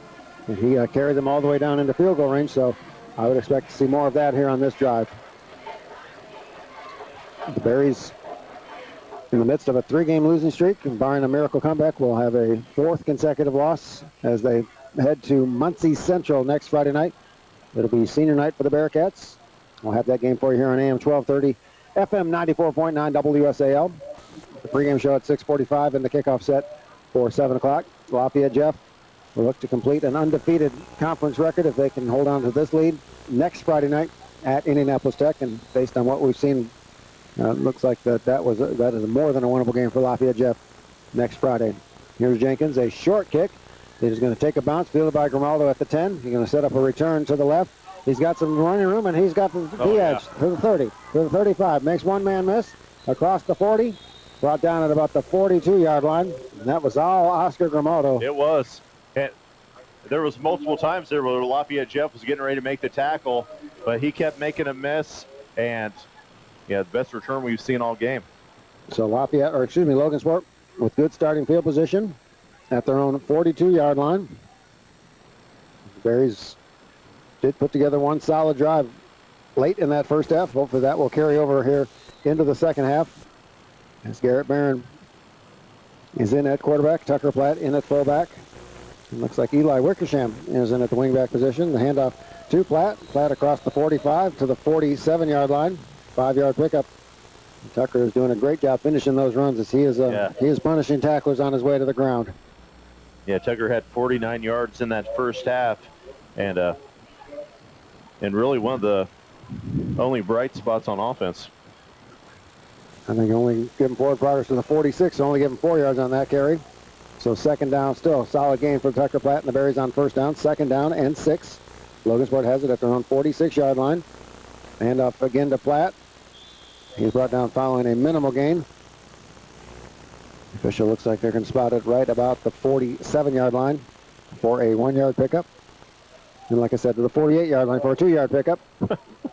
So 3rd down and 4 for Logansport. And based on this spot on the field, I wonder if it might be 4 down territories. Miles Dungy will replace Tucker Platt here on this 3rd down carry. Tucker looks like he's a little bit winded after being on the field defensively for the Berries in that first possession. So we'll see if Logansport can convert here. A key third down, 3rd and 4 for the Berries. And the quarterback keeper is Garrett Barron, and he is brought down in the backfield. Blowing that play up was Kyle Wyatt, senior linebacker, and the loss of 2 back to the 46-yard line. And I thought I heard Coach Gomer yell punt, and they will send the punt unit out. I think if Logansport had been able to get some yardage on that play, they might have gone for it on 4th down, but losing yardage, 4th down and 6, not an easy proposition against this great Lafayette Jeff defense. So Jacob Cox set to punt it away. Quentin Stephanie and Brian Jenkins back deep to receive this punt. Jacob Cox, a high end-over-end kick. Stephanie will call for a fair catch. Goes through his fingertips. The ball is loose, and Logansport has it. First down at the 24-yard line. It is Brandon Goodman coming up with the recovery. All right. We mentioned, Steve, the Broncos have had some problems fielding kicks tonight. Yeah. That's at least the third one they bobbled. They do so well. I just can't believe it. And, man, Barry's catching a huge break. And by far the best field position we've had all night. And, man, if they could just put it in the end zone right here. Yep, first down at their Lafayette Jeff 24-yard line. And the Broncos will have no chance to make a run in the 6A sectional if they keep making mistakes like that in the special teams. So I'm sure that the coaches' staff will have their full attention in practice next week. First down and 10 for the Berries at the 24-yard line. Here's a good hard run that time from Drake McLaughlin. Only got 2 yards, but he made something out of nothing as he was hemmed in and hit in the backfield. But he was able to fall forward for 2 yards. Second down and 8, Evan Vizcarra and Oscar Grimaldo will come in. Garrett Barron and Eli Wickersham to the sidelines. So we'll see what Coach Johnson can come up with here on second down and 8 for Logansport at the Lafayette Jeff 22-yard line. In motion is McLaughlin. He's got some running room inside the 20. We'll have to see where they spot it. Looks like they're about the 18-yard line, but a solid gain on second down. Yeah. It's his best run all night. Yep, so it'll be third down and a long 3 for Logansport. 7 minutes, 34 seconds to play here in the third quarter. Lafayette Jeff on top, 48-0 here on senior night here at Logansport. And we've got, it looks like one of the Lafayette Jeff players comes to the sideline favoring his left arm, so hopefully he is okay and get back in there. So here's a big third down for the Berries. They would love to capitalize following the fumble on this great starting field position. Grimaldo in motion to the right. Barron rolls out to the right. Oh, man. Had a man open, but he is going to put it down and run. And he's inside the 20. At Jacob Cox again running free in the secondary. He was wide open for the touchdown there. Garrett, unfortunately, didn't see him. And he is able to get no gain back to the 19-yard line. It will be 4th down and 4. It'll be about a 38-yard field goal, and Juan was well short when he tried a 39-yard field goal in the first half, so they will not send him out. Well, that's a killer, Steve. Get a guy wide open in the end zone. Unfortunately, Garrett just didn't see him. Yeah, we've had 3 times tonight where Cox has been open and nobody behind him. 4th down and 4 for Logansport. They have it at the 19 of Lafayette Jeff. McLaughlin in motion to the left. Barrett rolls out to his right. Got a man open, but it is underthrown. As Garrett, I think, had more time than he realized, Steve. He was on the run and kind of hurried that throw. I think he had a little bit more time. But unfortunately, the pass ball is incomplete, and Logansport will turn it over on downs to the Broncos. He's had guys on his back all night. Yes, he has. And you just get used to that, and not as much of a place to go to that time. So the Broncos will take over 1st down and 10. After they turn the Berries over on downs, they'll start this possession at their own 19-yard line. 48-0, Lafayette Jeff on top of Logansport in a game that we thought would be difficult for the Berries, and has it ever against this very good Lafayette Jeff team. Grimes back to pass, sets up a bubble screen to Hogan on the right side, across the 25, across the 30, across the 40, still on his feet, and he may go. 40, 35, 30, 25, 20, 15, 10, 5, and a touchdown. 81-yard touchdown pass to Stephen Hogan. So Lafayette Jeff an 80-yard touchdown and an 81-yard touchdown here in the third quarter. Yeah, once again, just the speed of Lafayette Jeff. We had a few guys trying to chase him down, but just not able to catch him. And that was made more so difficult by the fact that he was so close to the sideline. If Logansport could have just pushed him out of bounds. And there's Elijah Crow is there as well. It's him and his mom and dad getting ready to leave. So good to see Elijah back here at Berry Stadium. And, Coach Johnson would love to put him in some pads tonight. He certainly could have helped as good of a ball player as he was. Now trying to point after with 6 minutes and 15 seconds to play here, quarter number 3. 55-0. The snap is good. The hold is good. The kick is up. And the kick is good. Lafayette Jeff 55. Logansport nothing. As the Berries, they've had their chances here in this third quarter. Unfortunately, Lafayette Jeff has capitalized on some opportunities. Yeah, the fumble down here, got the ball on the 25-yard line. And once again, just not able to put it in the end zone or to really even get a drive going that time, as this Lafayette Jeff defense just continues to give us fits. Yep, and that go back to that 3rd down and 23 they had on Lafayette Jeff's first possession, and looked like the Berries were in a great position to stop them and get off the field. Unfortunately for them, 80-yard touchdown pass to Derek Matthews, and now an 81-yard touchdown pass to Stephen Hogan.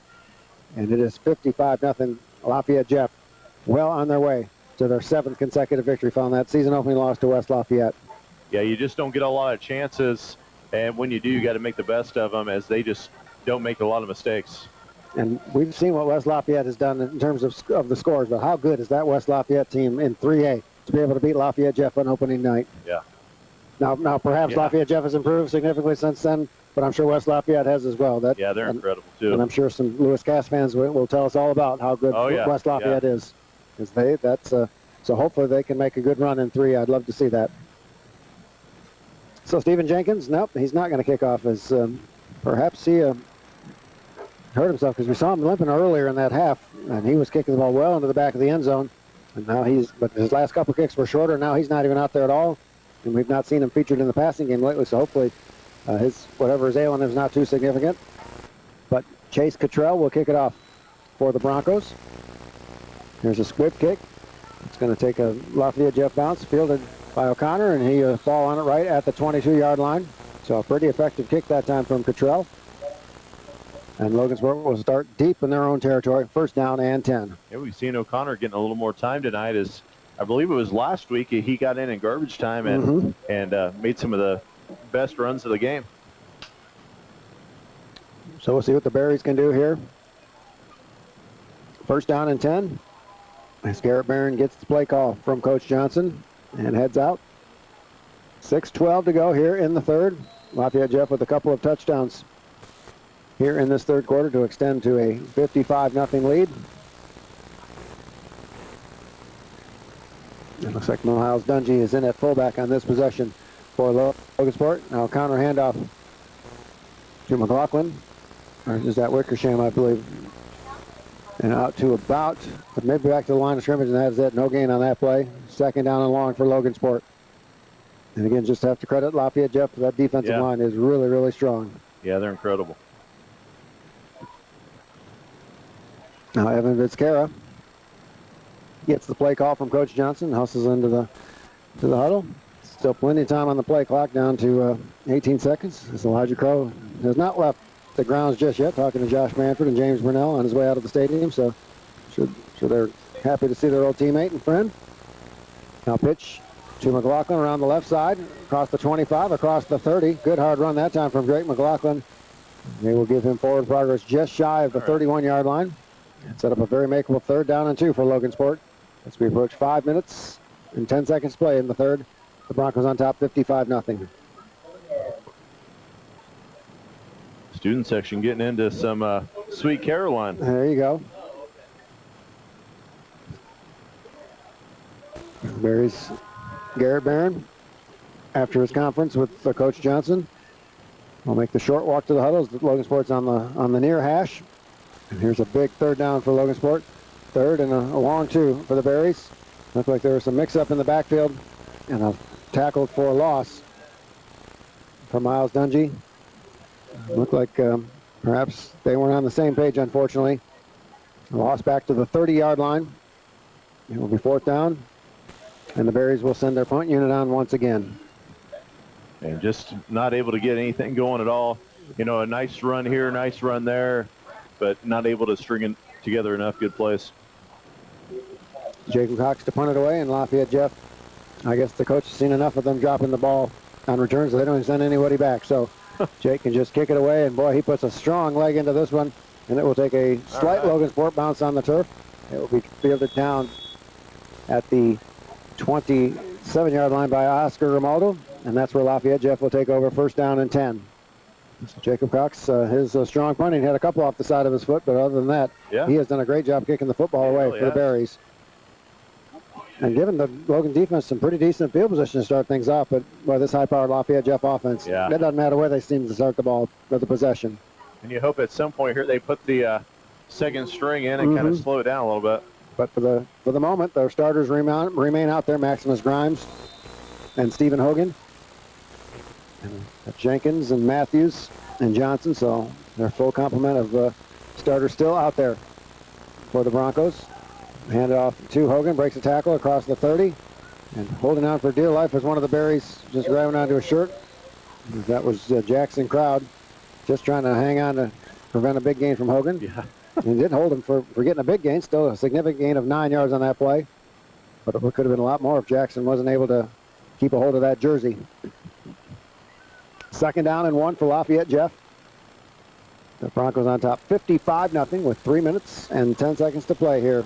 Quarter number 3. Grimes in the shotgun. Now Jenkins in motion. The handoff will go to Hogan. He'll have the first down and more across the 40, across the 45-yard line. Out to the 46 before he is finally brought down. Some good trickeration that time from Grimes after he handed the ball to Hogan. Faked that bubble screen to the left. And Hogan was able to get a nice gain out to the 46-yard line. First down and 10 for the Broncos. 2:40 to go. Third quarter. 55-0. Lafayette Jeff on top. In motion. Brought down as that time it was Bishop Johnson who collided with Stephen Hogan in the backfield, and he's brought back down at the 40-yard line, loss of 6 on that play. We've got a flag on the play too. And we do, yep. Have to wait and check and see. Thrown in the area of offensive holding. I believe the Berries will decline this one as they would lose the down. We'll have to see how Coach Johnson chooses to do it. It's holding on Lafayette Jeff, and the Logansport does decline it. They'll take a loss of 6 yards on the play and keep the down. So it moves to second down for the Broncos. Second down and about 16. Lafayette Jeff needs to get to the Logansport 44-yard line for a first down. We've seen down and distance not be a factor with this high-powered Lafayette Jeff passing attack so far tonight. We'll see what they come up with here on second and long. Grimes on the read option, keeping himself, and Donnie Cardona brings him down for a loss back to the 39-yard line. Nice tackle that time from Donnie. Yeah, that was beautiful. Big Donnie making the play from that defensive end position. Yep. I think that's the first time Lafayette Jeff has ran that read option tonight, so that's a very impressive play by Donnie to be heads up and alert. Looked like they've been running it all night, so he did a good job. So it is third and long. And we have a score: Lewis Cass 14, Hamilton Heights 7 at the end of 3. So the Kings have a good opportunity to get a win over Hamilton Heights. Now Hogan pitch out to the left, gets away from Jacob Cox. He's got some running room across the 40, but cannot break that second tackle. A nice tackle coming up from the secondary, Oscar Grimaldo on the stop. Yeah, they've tried a couple versions of that, not going anywhere. So the Berries will stop him here. And so as you mentioned, Steve, the run defense has been pretty stout, but boy, that passing attack is just so good for Lafayette Jeff. Fourth down and 15. Lafayette Jeff will kick it away. Jenkins in punt formation.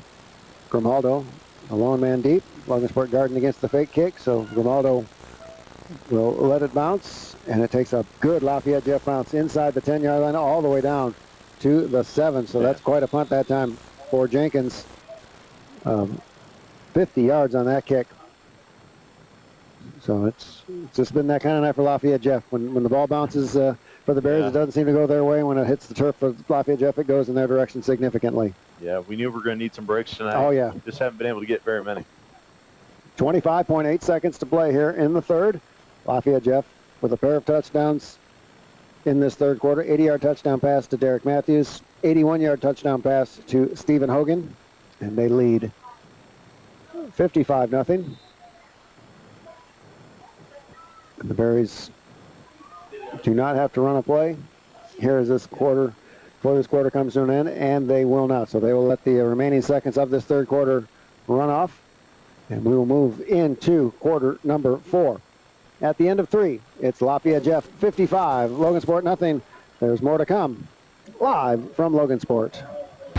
It's the end of the third quarter, and you're listening to Berries football on WSAL. We'll get back to the game after these messages. Logansport Savings Bank, we're leading the way.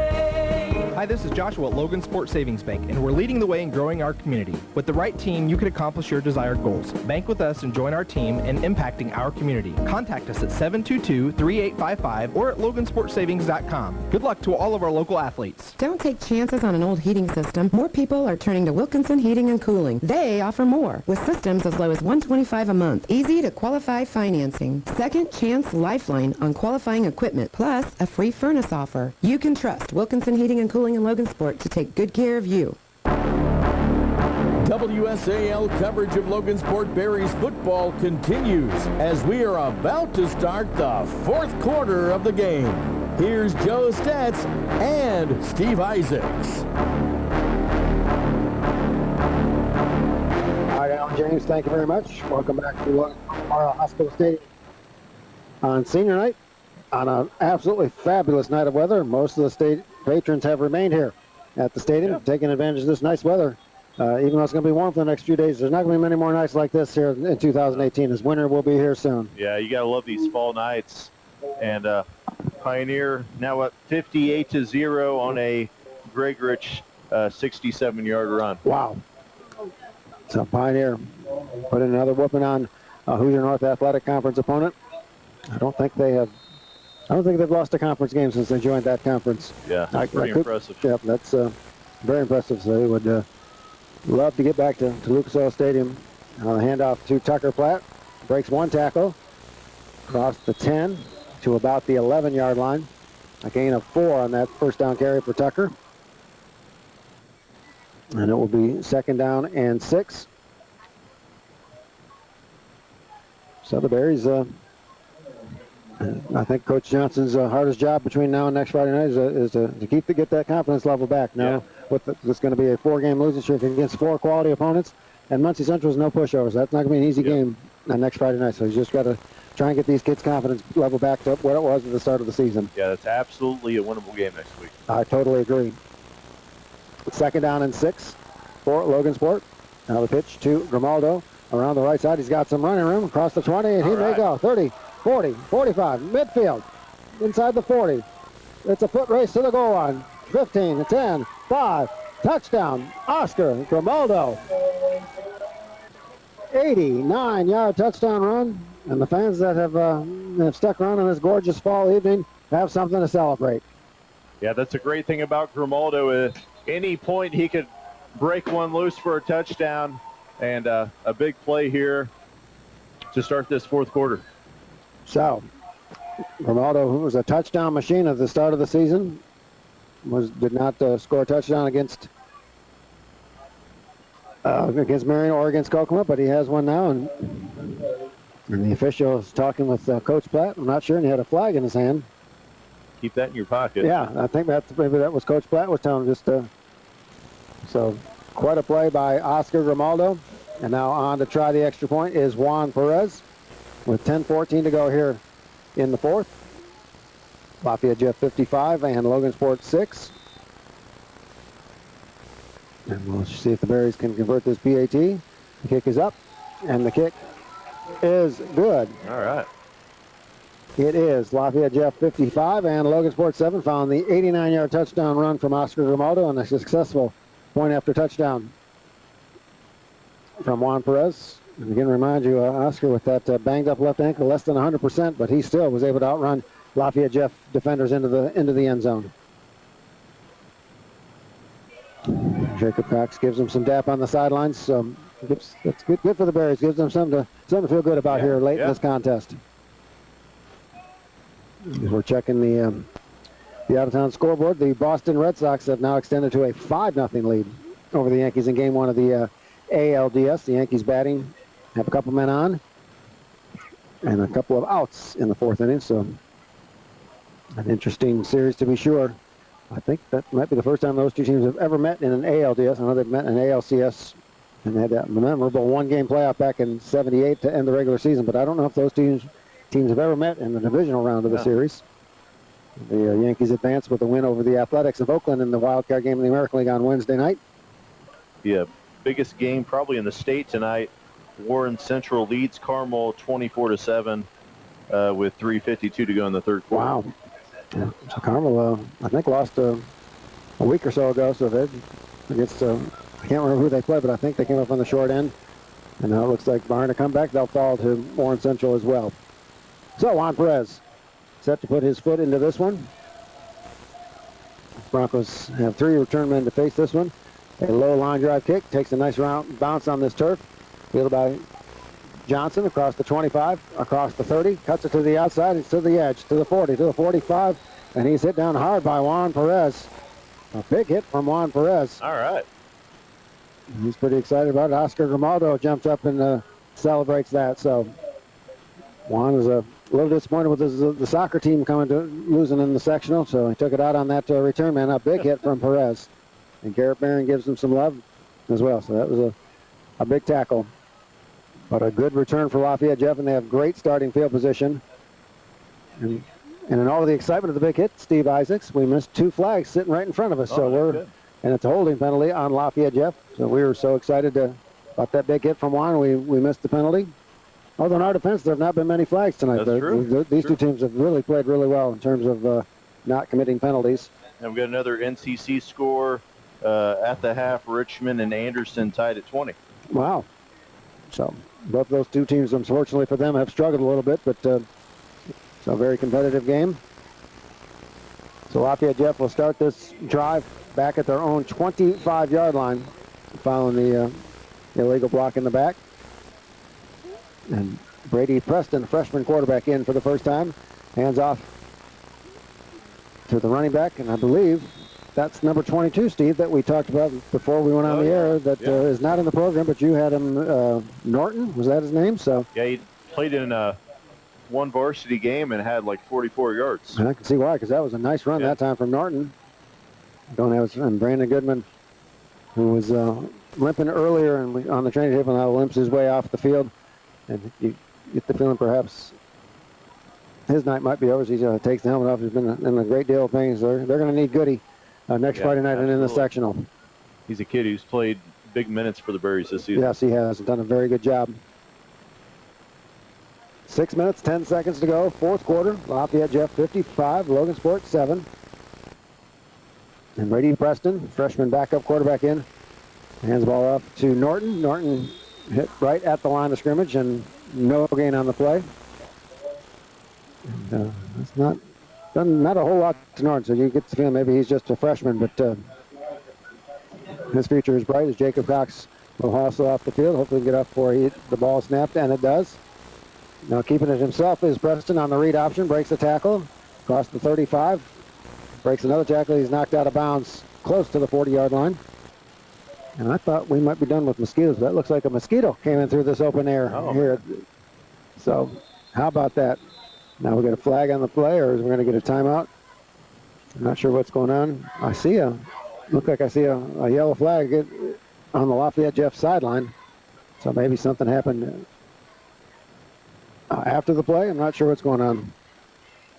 The referee comes all the way over to the side judge to have a discussion. And this is going to be against Lafayette Jeff, another penalty on the Broncos. And it's going to be unsportsmanlike after the play. So we wonder if maybe it was something extracurricular after down, as the flag was thrown right on the sideline. And Steve Mendez, he limps off the field as well. So a lot of guys playing hurt for the Berries tonight. And you see all three of them sitting next to each other. Goody, Oscar Grimaldo, and Steve Mendez. They've given it their all tonight for the Berries here on senior night. Looks like they got a lot of the starters out at this point. Preston in the gun. We'll hand the ball off to Norton. Norton falls forward to about the 25-yard line. And this will bring about 4th down for the Broncos. 4th down and 22.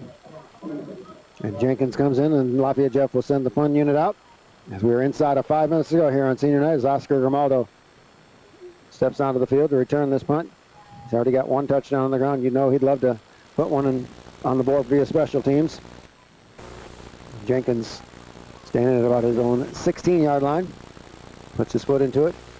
It's a very high and very short kick. Grimaldo will let it bounce. It does take a slight Lafayette Jeff roll down to the 36-yard line. That's where Logansport will take over.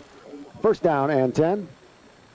You got to keep Grimaldo out there in that situation because you may run one back for a touchdown. Mm-hmm. And now we'll see here. It looks like maybe the Berries, as Steve mentioned, put a lot of their second unit defense on the field. Looks like that's going to be the case offensively as well. So chance for these kids to earn some valuable varsity minutes. As we talked about during the pregame show, 12 seniors graduating. So there's going to be some, and 12 very significant players going to be lost to graduation. So there's lots of playing time available next year. And this is a chance for some of these guys to audition for those spots right now. Yeah, absolutely. And that looks like it's is that Cameron Wilson in at quarterback? No, it's not Cameron Wilson, beg your pardon. It's Zach Piercefield in at quarterback. Oh, okay. Handoff across the 40 to about the 43-yard line. Check and see who the ball carrier was. Sorry, those little black numbers on those red jerseys, hard to see for an old man like me. Yeah, Zach, a kid, he's got some good size. He's tall. He's really athletic. And he's had some big games on this field in junior high. Some big runs from the quarterback position. Second down and 5 as we approach 3 minutes to play here in the fourth. Lafayette Jeff on top, 55-7. Now Piercefield will keep it himself. And he is brought down for a loss. Yes, once again, that Lafayette Jeff defense all over him as he was trying to scramble a little bit. And they're going to put the ball at the 40-yard line. So a loss of a yard on that play. And make it 3rd down and 9. Logansport has it at their own 40. They need to get to the 49 to keep this drive alive. 2 minutes, 25 seconds to play. Lafayette Jeff 55, Logansport 7. Jeff will improve to 7-1 on the season. Logansport will fall to 3-5. Now the handoff is to Cameron Wilson. And he is hit right as he got to the line of scrimmage. No gain on the play. It will set up 4th down. You see, it looks like Coach Johnson, I think they'll let this, maybe let the second unit go for it here on 4th down. Why not? Late in the contest, under 2 minutes to go. This is some valuable varsity experience for this second unit. We'll see if they can come up with a big 4th down conversion. 4th and 9. Logansport has it at their own 40. Down to 1:45 to go here in this 4th quarter. Piercefield under center. Wilson in motion. Handoff to O'Connor. O'Connor hit right at the line of scrimmage. He does manage to fall forward for a yard out to the 42. And he is stopped, and Lafayette Jeff will take over on downs. So Tippecanoe County could be a football hotbed during sectional time with West Lafayette in 3A and Lafayette Jeff in 6A. Both could make significant runs. Absolutely. And Lewis Cass saw firsthand just how good West Lafayette is a week ago as the Red Devils continue to put impressive wins on the scoreboard. None maybe more so than beating this Lafayette Jeff team on opening night. Yeah, no doubt. Because I remember when we saw that score, like, okay, well, maybe Lafayette Jeff may not be as strong as they've been in years past, but little did we know that West Lafayette is really, really good. They're incredible. So here's Lafayette Jeff and a victory formation for the Broncos. So they will take a knee, and I believe they will not have to run another snap as the play clock is less than the game clock, and that will do it. So the remaining seconds will run out. So a disappointing senior night in terms of the result for the Logansport Berries, but Oscar Grimaldo, that 89-yard touchdown run, gave the fans something to cheer about in the 4th quarter and a chance to say goodbye to 12 very special seniors. So not the worst night you can imagine for Logansport. And, hopefully they can take some things away from this. The competition is going to be quite a bit easier next week. Muncie Central definitely no slouch, but going to be a lot easier to move the ball.